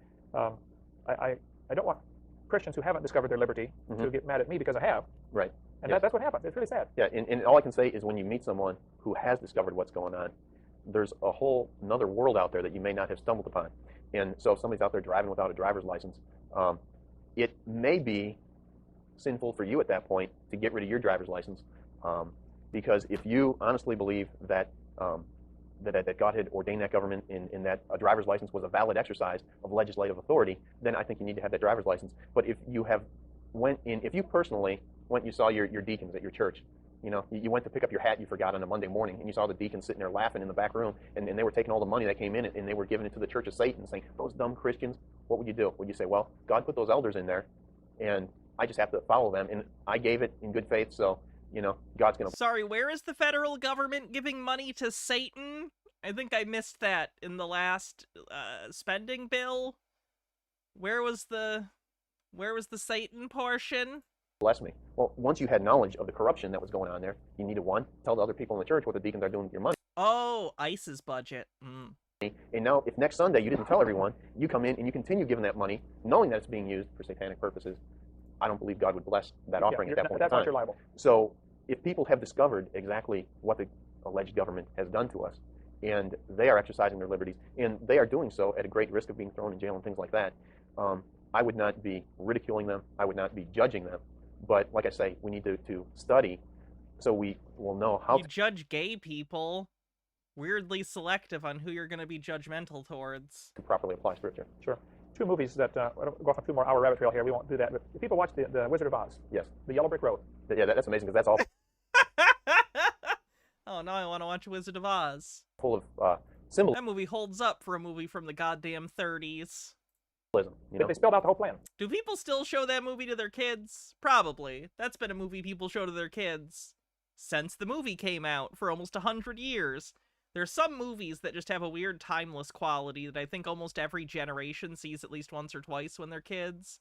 And it's like Wizard of Oz, Willy Wonka and the Chocolate Factory. Ooh, what would the third one be? I'd have to think about a third one. Someone come up with the third one. The Yellow Brick Road is the money. You follow the money trail. Yes. And the straw man has no brain. And that came out like in 1938. The U.S. was bankrupted in 1933. bankruptcy The U.S. has never gone bankrupt.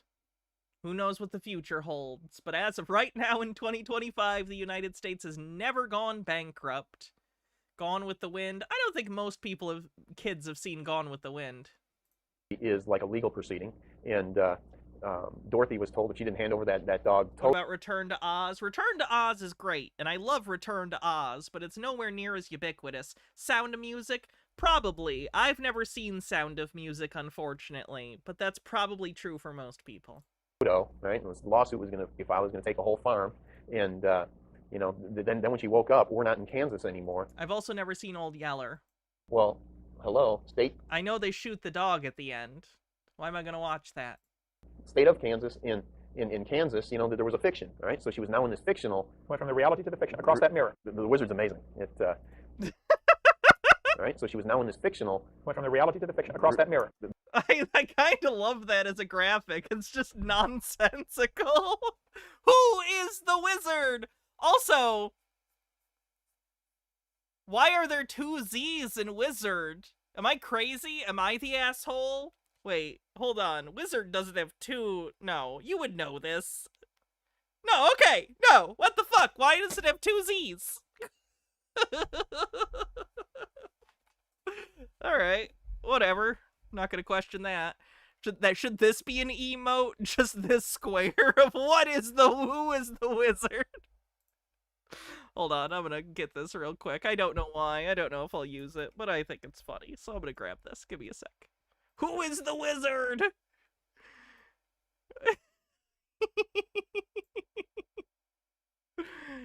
One sec. Yeah, like I said, I did order the, I ordered the soundboard, and when I set up the soundboard and stuff, I'm going to also revamp some of the emotes and stuff, because I know it's been a long time since we did that. The Wizard's amazing. They get to the end, they're looking for this great Oz, and all of a sudden, they find out who he really is. The little man behind the curtain. Time limit, yeah. Pay no attention to that little man behind the curtain, right? Right. And it's just like what's talked about in Scripture here in Isaiah 14, and where you start reading the fall of Lucifer, and it talks about here at verse 16. It says, "They that see thee shall narrowly look upon thee and consider thee, saying." If you wear the witch outfit on Pissmas, you can be the wizard. Oh, I'm so excited for Pissmas this year. Chat, I've been holding on to a pee drinker documentary for months because I'm not allowed to watch it until Pissmas. Do you have any idea how difficult that is for me? Very. Jesus, why have you done this to me?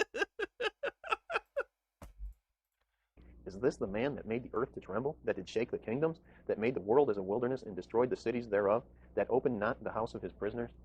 This is the guy who did it. Is this the great Been holding it in. This Pissmas is going to be relieving, let me tell you.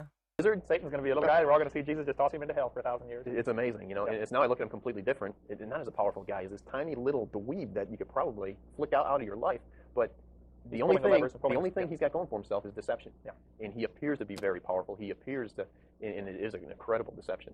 Yeah, which is exactly what The Wizard of Oz was. Exactly. The other movie is The Matrix.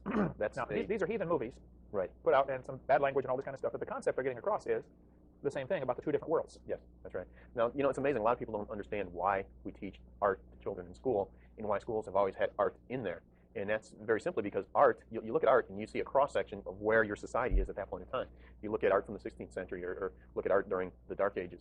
There wasn't a lot of art going on then. But then you look at... Did you say there wasn't a lot of art in the Dark Ages? Oh, Jesus. Freyline says, I was Middle Ages. I know that Dark Ages is considered a misnomer. Freyline says, I was shocked to learn that there is an edited version of The Sound of Music that cuts out the parts of the movie with the Nazis. Why? The Renaissance and all this stuff, and you can get a good cross-section. Kevorkian, in his paintings, he's got pictures of guys just clawing and scraping down into like this pit, fighting for their life, and you look at his paintings and you can tell what he's like, right? And it's the same thing with art. Movies are just another form of art, and you look at a movie and you can basically see where your society is by looking at that art. And as our society's gone down the tubes, something from Caligari to Hitler.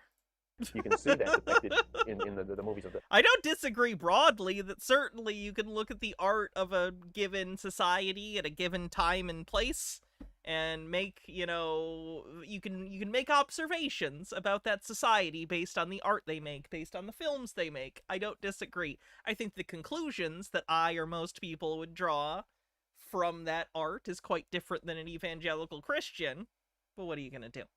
Of that day. And same thing with Wizard of Oz. Earlier I talked about notice and grace, and I think this is one way that we are given notice what's happened to us. It's interesting, in the Wizard of Oz, that was first written in a book called The Emerald City, and Dorothy's slippers were silver. But when they made the movie, they switched it to ruby because they figured that with so much symbolism, people would have easily realized what had happened to them going through the Great Depression. No, you goddamn idiot. Okay, so the reason that the ruby slippers are ruby and not silver in the movie is because it was an early color film, and they wanted the shoes to pop. They wanted it to be, boo, very striking on the eyes. So that's why they made them red, is because they're very, especially, I have the 4K of The Wizard of Oz, which has, like, really accurate colors, and it's beautiful. And yeah, the red is very, it's part of the, was it a Technicolor, or was that before Technicolor?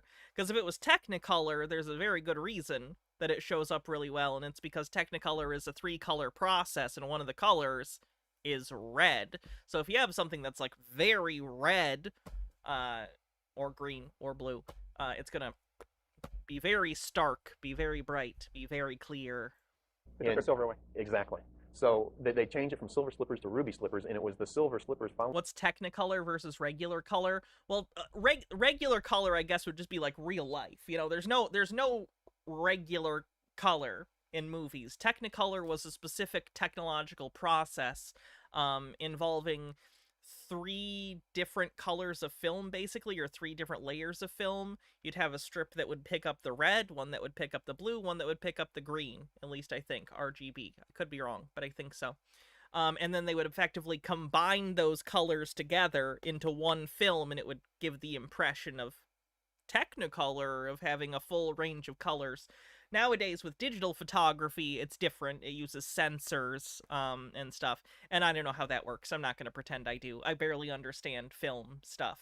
I'm big on movies, not necessarily the tech of filming things. I know a cursory amount, but not enough to give, like, a speech on it, that's for sure.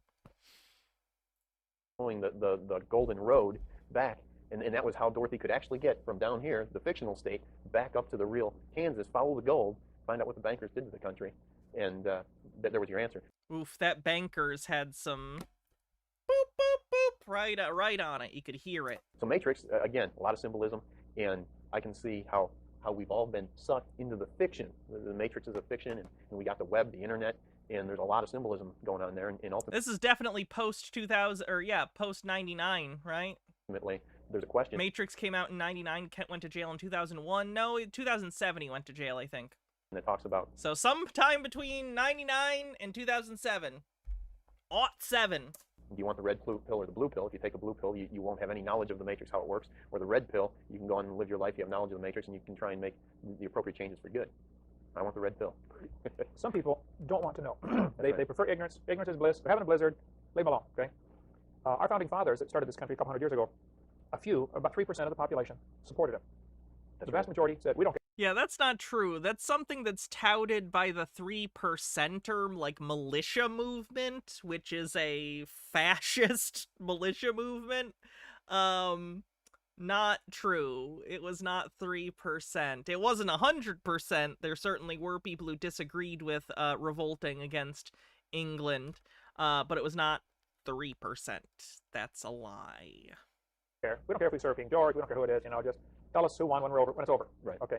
And an awful lot of people are. Yeah, that's bullshit and doesn't make any sense. Like, can you really imagine only 3% of the people in a given country caring about whether or not they revolt against the most powerful country in the world at the time?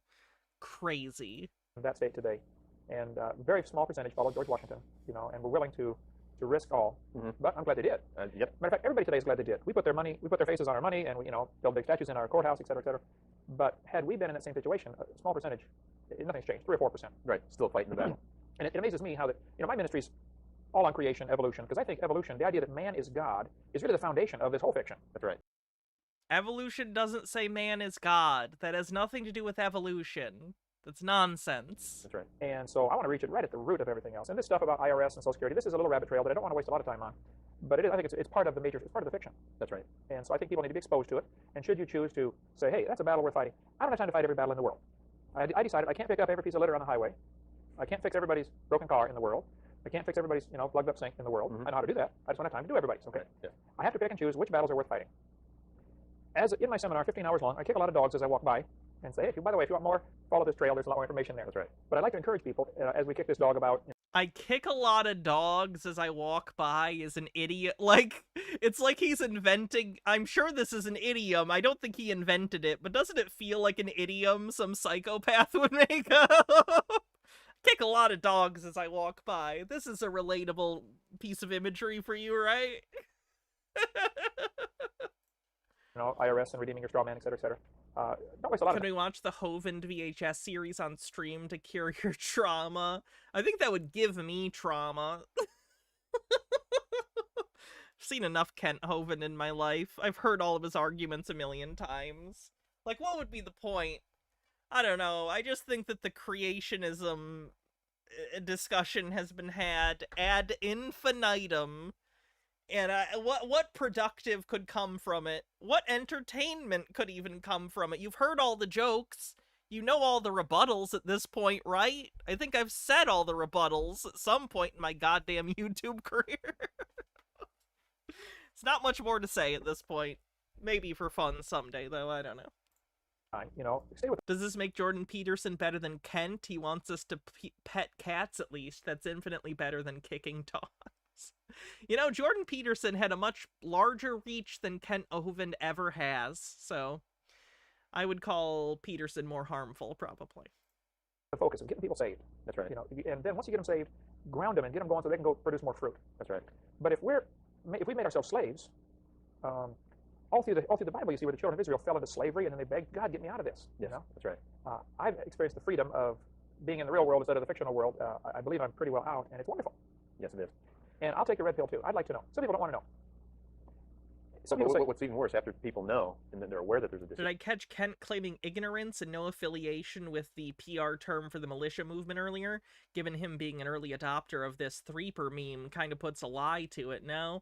Wouldn't surprise me. He's a disingenuous fuck.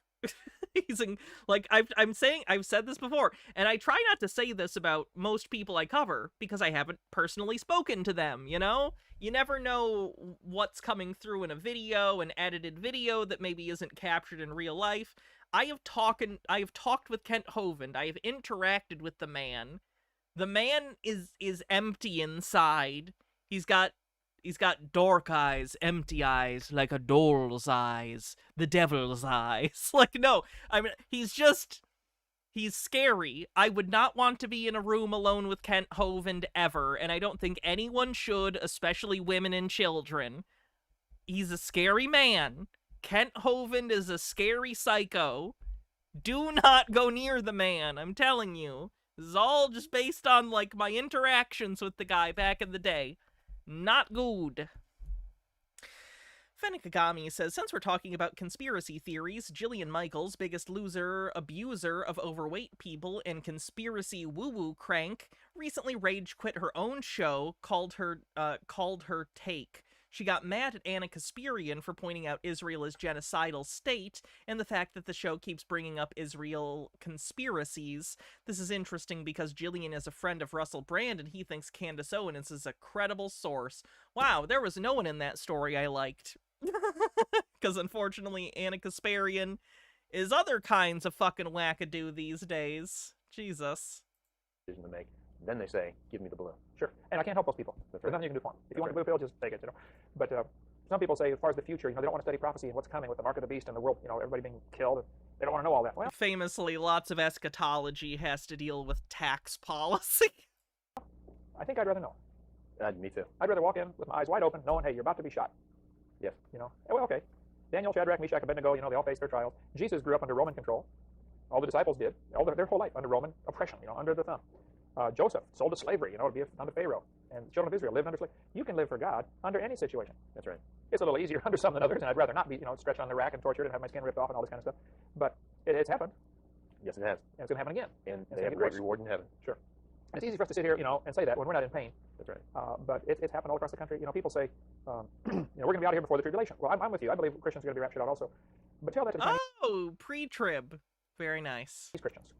Wonder how he felt about the rapture thing recently. H-Beard says, who knew that the whore of Babylon was a value-added tax all along? That's a very good point. They're already going through it, I mean, right now, they're being dragged out of their churches, and just for going to church, they break their ankles.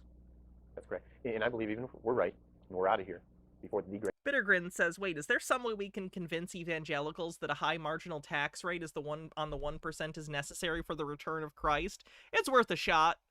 I don't know what else to do at this point. Yeah, let's just lie to people.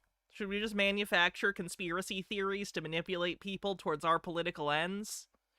Because that seems to be the political meta at the moment, and every other moment for human history. Great tribulation, I think we are going to be persecuted terribly before that happens. And I think as a result of that persecution, there is going to be a great revival, because so many people have bought this fiction, and they have this total allegiance to this fiction, and they defend this fiction almost more vigorously than they will defend God. Right. And I think when this fiction starts killing people like what Hitler did to his citizenry, because there wasn't just Jews, he persecuted Jehovah's Witnesses terribly. Oh, yeah. And Not Christians, though, huh? Not any, like, not the Catholics or, stuff like that. In fact, the Nazis were pretty pro-Catholic. Huh. Weird. Wonder why. his political opponents, he was just merciless to. And I think after the system finally starts doing that to people, people are going to get their eyes off of this system and look to God. And I think we're going to see that great revival. But I think that the catalyst thing that's going to make it happen is this total persecution. And then after the revival, I think that's when you're going to see the rapture. Unless the trap is so carefully laid this time. There have been conspiracies all through history, for one world government. But this time, with computers, and the trap is so carefully laid, this is going to be difficult, if not impossible, to. With the cyber. You're going to reach that point where you got to decide, are you going to stand or are you going to bow and kiss the dirt? The Antichrist has the cyber. You know what that means. I know we just did it. I know.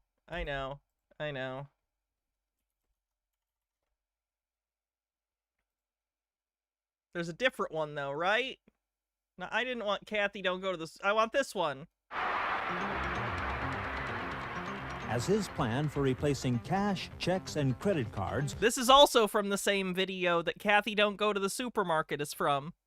Lennon Cat says, and the Lamb broke the fourth seal, and I heard the fourth living creature say, thou shalt not tax my private jet. With new personalized 666 barcode system were implemented, peace and order began to be re-established.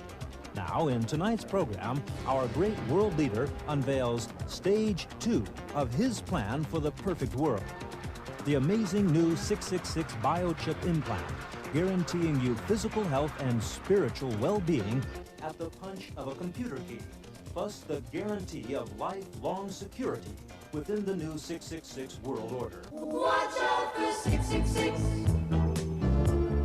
Watch out for 666.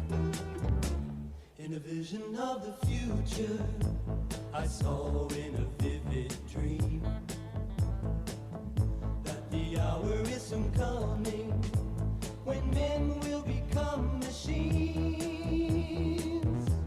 A new one world order will rise and then demand that all the world's people receive their scientific brand. I saw a tiny free program, computer chips so thin. It's nice that they put the number, like, visibly on there so you knew what it was. That's good. Implanted in men's foreheads, underneath their skin, linking all its bearers to the system's central brain. The master computer that over them will reign. Watch out for 666.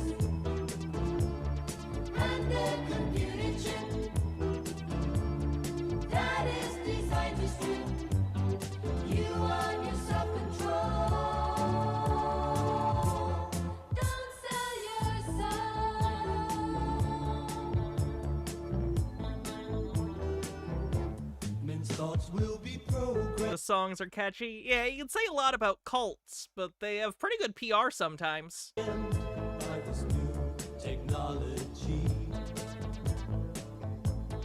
those who take the number, their slaves will always be. So hearken to this warning, if it's life and love you choose, then you'll follow the truth, and that mark you will refuse.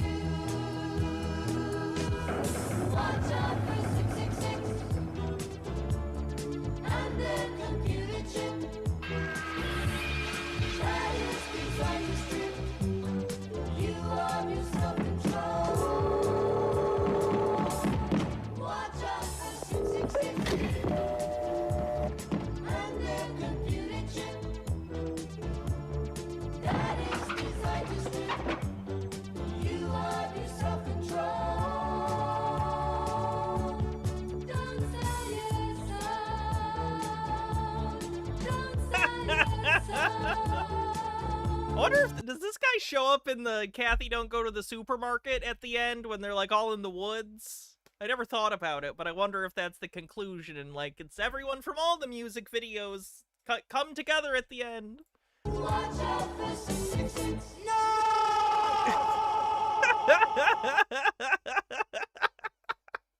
That's beautiful. Anyway, Finna Kagami says, oh, that's the hilarious thing. According to Jillian, apparently her and Laura Lee, who also is on the show, think Anna's going down dangerous rabbit holes and have been getting concerned about her extreme rhetoric. Speaking as someone who had the misfortune of seeing the show, Anna's the least horrible person on the show and generally the most sane. I mean, Jillian put groomer narrative crap despite being a lesbian and on national television pulled PragerU slavery apologia crap. It's just everyone who's been affiliated with the Young Turks turn out to be a fucking psycho. Yeah, Anna's full turf. Anna fucking sucks. I would not call Anna sane, even relatively speaking. But whatever. Everything's shitty. That's it. And it's a fascinating study, and I certainly, John, appreciate your time. You've taken all your time to explain this, and I would like to see people know more about this, with the caution, don't spend the next 30 years doing this and forget winning souls.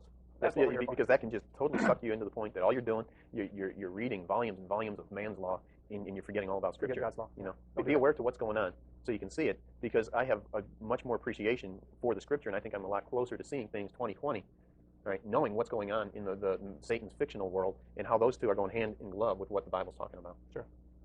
Well, amen. Yep, let's not get distracted. It's so easy on every topic. You know, Win distracted souls. with a basketball or distracted with a, you know. And I've got some major Christian ministries that used to be close friends of mine that have blackballed me and ostracized me. The Young Turks is named after the group that did the Armenian genocide because Cenk was an edgelord. Oh, lovely. That's just lovely. Because I discovered there's a mirror here, and I'm seeing both sides and say, wait a minute, no. I think I'm going to be accountable to God. That's right. And because I do not have a 501c3 corporation, I do not fill out any income tax forms. They think, oh, Hovind's My arm hurts so bad. Like 3 days ago, I had blood drawn for a test, and then also yesterday. And they took it out of the same arm, and I should not have had them do that. It hurts so bad.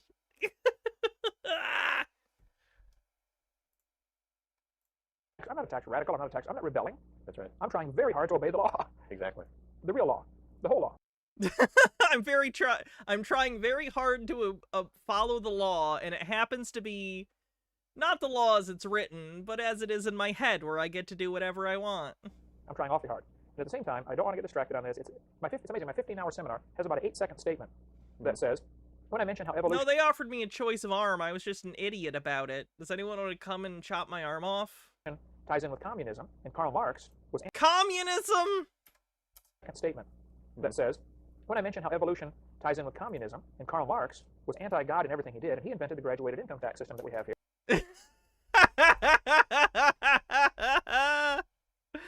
That's incredible as a statement. You gotta know that Darwin and Marx were in it together. Just look at their similar facial hair. You're telling me those two weren't in league with each other?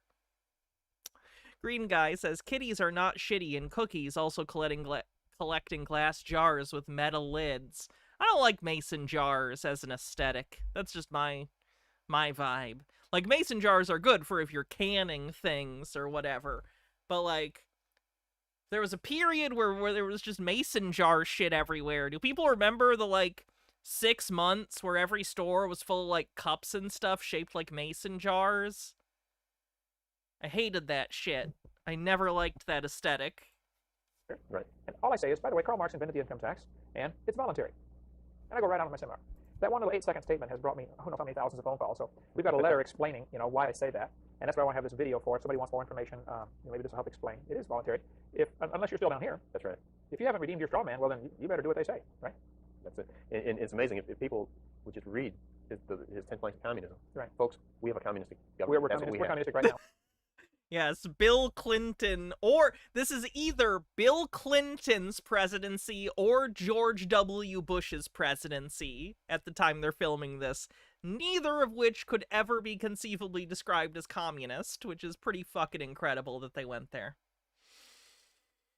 Lennon Cat says, those damn poors just aren't pulling their financial weight around here. I'm rich and I don't have to pay taxes. And Fennikagami says, well, Cenk used Hassan for free labor and financially abused him the whole time at the Young Turks, and even though Hassan basically never says anything too bad about his uncle and is still nice to him every Thanksgiving, he still sits there and lets Anna crash out all the time about Hassan without one word of pushback. But hey, what do we expect from a union buster? Drew. Okay. Yep. Here's communism, a brief statement of communism. Satan against God. Right? I just got back from Chicago, and I visited some friends up there. And there was a young guy who recently came to the Lord, and one of his professors, is a sworn communist. And he tells them that pure communism is the ideal form of governance. But what they're telling them now is, what they had in Russia, that wasn't pure communism. Why? Because we know that was a failure. So now what do they have to tell them? They got to lie to them and say, well, that wasn't pure communism. Right. Okay. I'm not even gonna have this discussion. You get it. Bullet points. You get it. I'm not doing this right now. Here's basically why I say it's Satan Thanks, against God. Phoenix. A lot of people have no idea what the word trespass really means. Okay. Before you can have a trespass, you have to first establish a right. Okay. After I've established a right, like to life from God, gave me life, and you trespass and you take that life away from me, you didn't have the right to that life. I did. God gave it to me. So you first have to establish a right. And Karl Marx's first plank of communism is abolition of all private property. Right. Well, now, where did he get the authority to do that? You see, God gave us that right.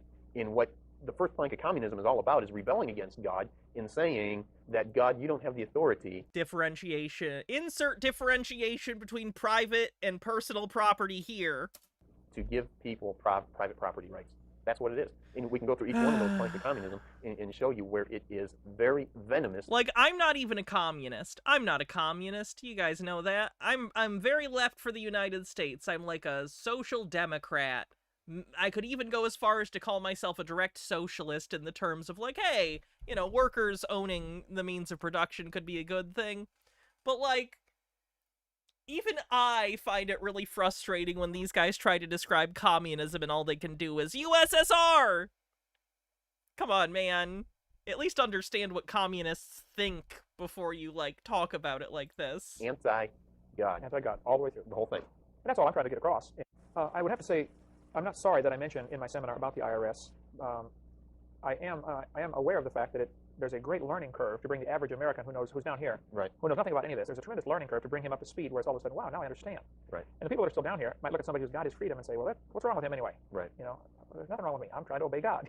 That's it. So, but I sure have to fight against the tendency to waste a lot of time and get distracted with that, And I appreciate people like you that study this and understand it and are willing to help people. Leftist Trotsky style. If any... Chat, this is important. Listen to me. If any of you gain access to a time machine, you go back in time and you tell Trotsky, get rid of Stalin while you have the chance. This is your only chance, chat. If any of you get a time machine, this is your warning. Trotsky, warn him about Stalin. Go. You got some questions, and there are many other people who want to help. I want to help introduce them to the subject, and then I want to leave it and go on and do something else. Okay. Right. I want to win souls and get people converted over from believing in evolution, because I think it's the foundation. So we're headed for trouble in this country, in the world. It's coming fast, and everybody's just sound asleep. Just going to run right over them, and not even know what happened. Sad. And I appreciate your time. Thank you so much. Any final thoughts, things we did not cover? And things you want to Do get I on think there's a way to get corporations and billionaires to invest in workers again? That's over my pay grade. I don't know. I don't know how to set up an incentive structure that would incentivize the wealthy to invest in their workers. There must be a way to do it, at least one would hope. Probably ban... You'd probably, if I had to say anything, go back to the policy of banning stock buybacks, so that at minimum public companies, if they have excess funds, if they want to avoid taxes, then they should reinvest it in the company, either in the form of R&D or in personnel, which might include raises, might include acquiring more talent. But I think that's at least one thing. One tiny grain of sand, let's say, in an hourglass full of things that need to change, ban stock buybacks. I think that would help a little bit. real quick? Yeah, I think that pretty much sums it up there. Okay. Get the Citizens Rule Book, study the Constitution, but don't let that be a distraction from studying God's Word and God's law. That's the basis of all truth. And always keep in mind the love of money is the root of all evil, not the lack of. Just a Peach says, remember the Lord's Prayer was changed from trespassers to debtors because the rich not paying their bills to those group of Protestants. Is that true? Money, which some people think. Yes. The love of money. Love of money. Nothing wrong with money, and it's necessary. But we don't have any money. We have a Federal Reserve note, which is a whole other can of worms that can go for 6 hours. But if you read those books that you mentioned, The Creature from Jekyll Island and the one about the Rockefeller, that was, remember the titles of that one? I've got the books. I've read them, but Yeah, What, Harold Ebbelman? Is there any further context to the pedo communion thing? there's a bunch of them. a host of books. We'll put the names and addresses up on the screen. If you want to get off into this study, if I can caution you, keep serving God. If nothing else is going to matter. That's most important. Thank you so much. Appreciate it, John. This phone number is almost certainly not his number anymore. Don't call it. It's been 30 years. I promise that's not his phone number. And even if it was, you should leave people alone. So yeah, shortly after that video, Kent got by the IRS. Pay your taxes, folks. Okay. Is there anything else I want to take a look at before we call it a night? Oh, God.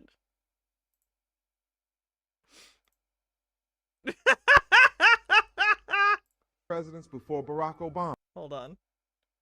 This is from that Don Kalam guy who is a sovereign citizen, but this is more tinfoil, but it's so weird I kept it pulled up, so let's take a look. The 7 black presidents before Barack Obama. Were there black U.S. presidents before? The people thought that Barack Obama is the first black president of the United States. Wrong. 1. John Hanson, a Moore, was actually the first president of the United States. He served from 1781 to 1782, and he was black. The new country was actually formed on March 1st. None of this is true. Amber says, even Lenin wrote in several letters and stuff that he thought Stalin was a raving lunatic, a sociopath, and an opportunist who, while a gifted bureaucrat and thus useful, viewed the revolution almost entirely as a means to amass personal power. Like Lenin and Trotsky weren't great, but even they thought Stalin was nuts. I think they were maybe onto something there. 1st, 1781, with the adoption of the Articles of Confederation. This document was actually proposed on June 11, 1776, but not agreed upon by Congress until November 15, 1777. Maryland refused to sign this document until Virginia and New York ceded their western lands. Maryland was afraid that these states would gain too much power in the new government from such large amounts of land.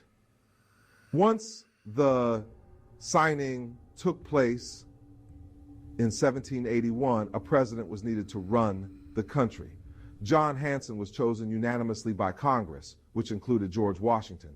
In fact, all the other potential candidates refused to run against him, as he was a major player in the Revolution and an extremely influential member of Congress. As president, Hanson ordered all foreign troops off American soil, as well as removal of all foreign flags. He established the Great Seal of the United States, which all presidents since have been required to use on all official documents. He declared that the 4th Thursday of every November to be Thanksgiving Day, which is still true today, even though elected. Didn't that happen way later? Wasn't Thanksgiving not made a national holiday until like maybe not a century later, but like within 50 years? Am I crazy? I might just be misremembering that. One variable that was never thought through was that America was not going to accept a black president during the heart of the enslavement period. Enter George. Sir. They still aren't comfortable with the fact that there was a black president. Come on, dude. Washington. 2. Thomas Jefferson was the third president of the United States.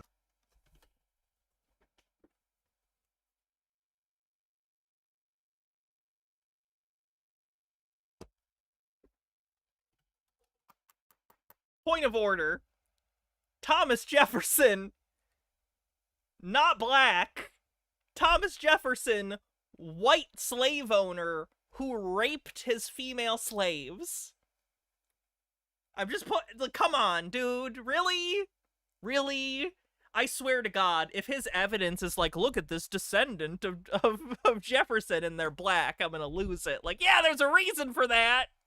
It's not because he was black.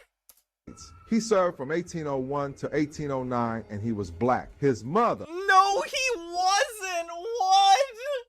He was a slave owner in fucking Virginia! What in the shit? This is bad even in terms of conspiracy. A half-breed Indian squaw, and his father a mulatto, half white and half black, from Virginia. He fathered numerous children with Sally Hemings, a mulatto slave with whom he lived with in Europe. 3. Andrew Jackson was the 7th president of the United States. He served from Andrew Jackson! Why is he picking the worst people for this too? 1829 to 1837, and he was black. His mother was a white woman from Ireland who had Andrew Jackson with a black man. His father's other children, Andrew Jackson's stepbrother, was sold into slavery. 4. Abraham Lincoln was the 16th president of the United States. He served from... That's not a picture of Abraham Lincoln! Oh my God!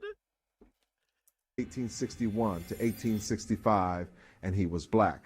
His mother was from an Ethiopian tribe, and his father was an African American. It was told that his father was Thomas Lincoln, a man to cover the truth. Lincoln's nickname, Abraham Africanus I. 5. Warren Harding was the 28th president of the United States. I don't know enough about Warren Harding to make a joke. My education has failed me again. He served from 1921 to 1923, and he was black. Harding never denied his ancestry. Warren B. Harding? More like Warren B. Lack? No. When Republican leaders called on Harding to deny his Negro history, he said, "How should I know whether or not one of my ancestors might have jumped the fence?" 6. Calvin Coolidge was the 29th president of the United States. He served from 1923 to 1929, and he was black. He proudly admitted that his mother was dark, but claimed it was because of a mixed Indian ancestry. His mother's maiden name was Moore. In Europe, the name Moore was given to all black people, just as in America the name Negro was used. 7. Dwight E. Eisenhower was the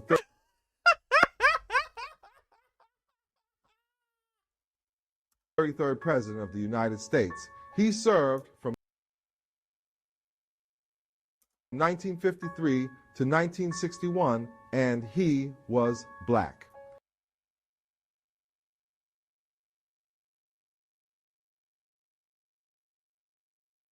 His mother, Ida Elizabeth Stover Eisenhower, an anti-war advocate, was half black. Well, that was a shit show. Why did I choose to watch that?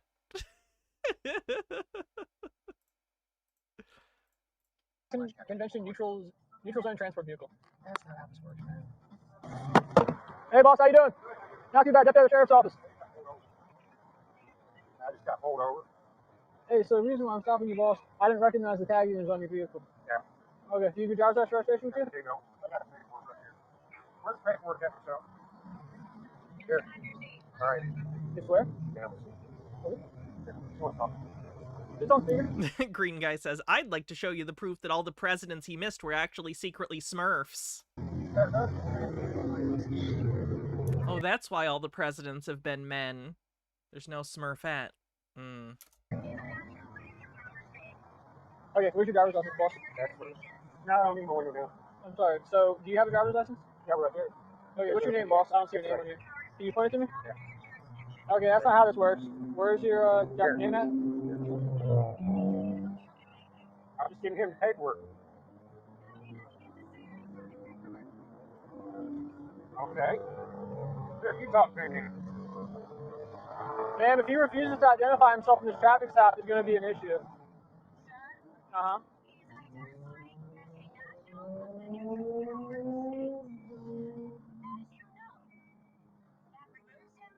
He's just having another sovereign citizen on the phone yell at the cops for him? That's not a very good strategy. It doesn't matter who he identifies as. He's operating a motor vehicle in the state of Florida. The video playback, it was uploaded sped up. I actually have it slowed down right now because it was uploaded even more sped up than I'm playing it. Ma'am.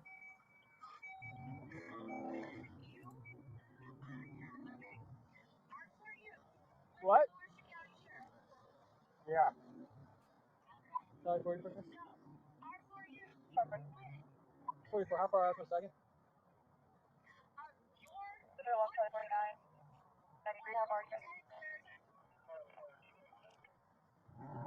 No, I just want to check. Ma'am, so this is what's going on. The tag on his vehicle does not appear like it's proper back to any state. So it appears the vehicle is unregistered. Then on top of that, I come up here, I'm asking for his identification documents, and he's handing me a stack of the papers instead of a driver's license. So I'm concerned he might be driving without a driver's license, and his vehicle might be unregistered.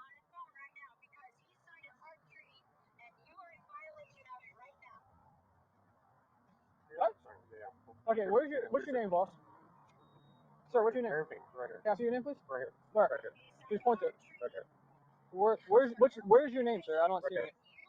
Are you the postmaster? That's what it says, postmaster? I am the postmaster. So is your first name Mark or your last name Mark? No. So nothing on here has your name. Is your first name Mark or your last name Mark? No. Right there. Your Destiny Mark? Destry? Is that how I'm saying it? And what's your last name, boss? I can't see it. It's hard to hear the woman on the phone, so I wouldn't expect you to pick all of it up, Haley. Boggerman? What's your date of birth, sir? His name is Buggerman.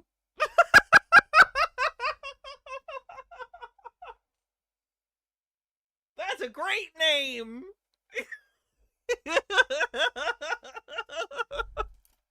It's not on there. Alright, well, this is the thing. If we cannot properly identify you, then there could be a potential issue for us coming up. Well, that's fine. He doesn't necessarily have to talk to me, but he does have to obey my lawful commands. As you know. Oh, the Geneva Convention. You're really out there, huh? Hey, Murphy. Why is he looking at my stuff for? This is part of his job. Hey, Murphy, can you switch with me real fast? Who? Lieutenant who? What, Lieutenant who? Lieutenant who? I think you've been trying to say Galarza. Yeah. All right, just hold on right here. I just gotta look at something real fast. Yes.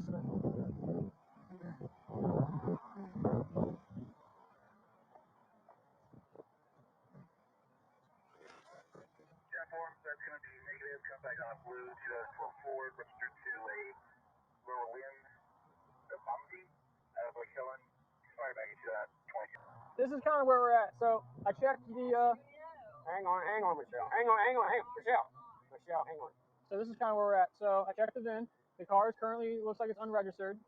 So if you don't have, do you have a Florida driver's license or driver's license out of another state that I can check to ensure that you're a licensed driver? Okay, well, here's the problem. So I tried to search you up under this. I can't find anybody, I can't find you. So if I can't verify that you have a valid driver's license, then how am I supposed to let you drive off? She's coming. That's not gonna change anything. He's saying I gotta have a valid driver's license to operate a motor vehicle in the state of Florida. Yes, sir. Okay, here it's Catalina and Howland. Yeah. Okay, sir. It's a simple question. Do you have a valid driver's license? Okay.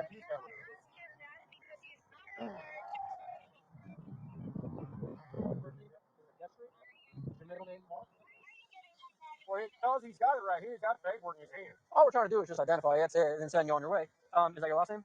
Okay. Is your ID through Florida? What state is it from? I'm right here. Yeah. What state is it from? She's having stuff. That's fine. What state is your ID from? I don't have an ID. I was surrendering my ID, my birth certificate, and everything. When you used to have an ID, what state was it from? Colorado. Colorado? Okay. What's that? They won't register because it's here she is. She's right there. That's fine. I don't need her actually, and she's not going to come over here. What is your date of birth? Right there. Everything's right there. No, not everything is right here.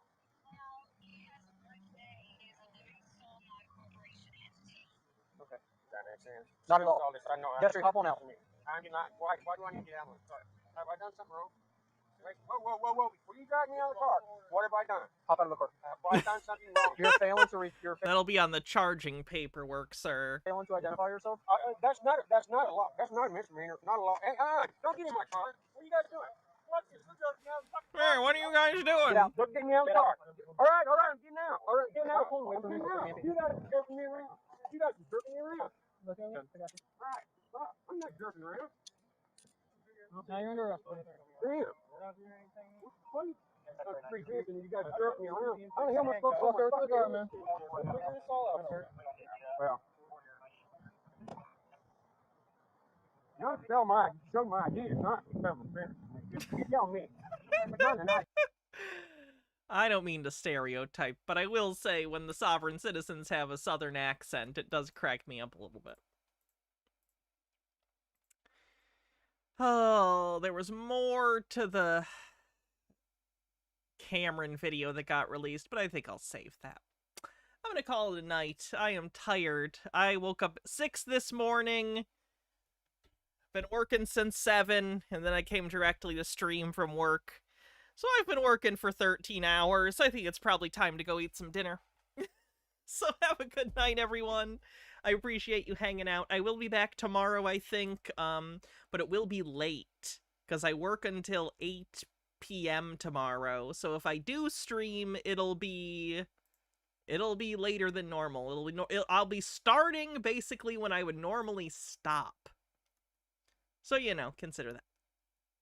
Anyway, we'll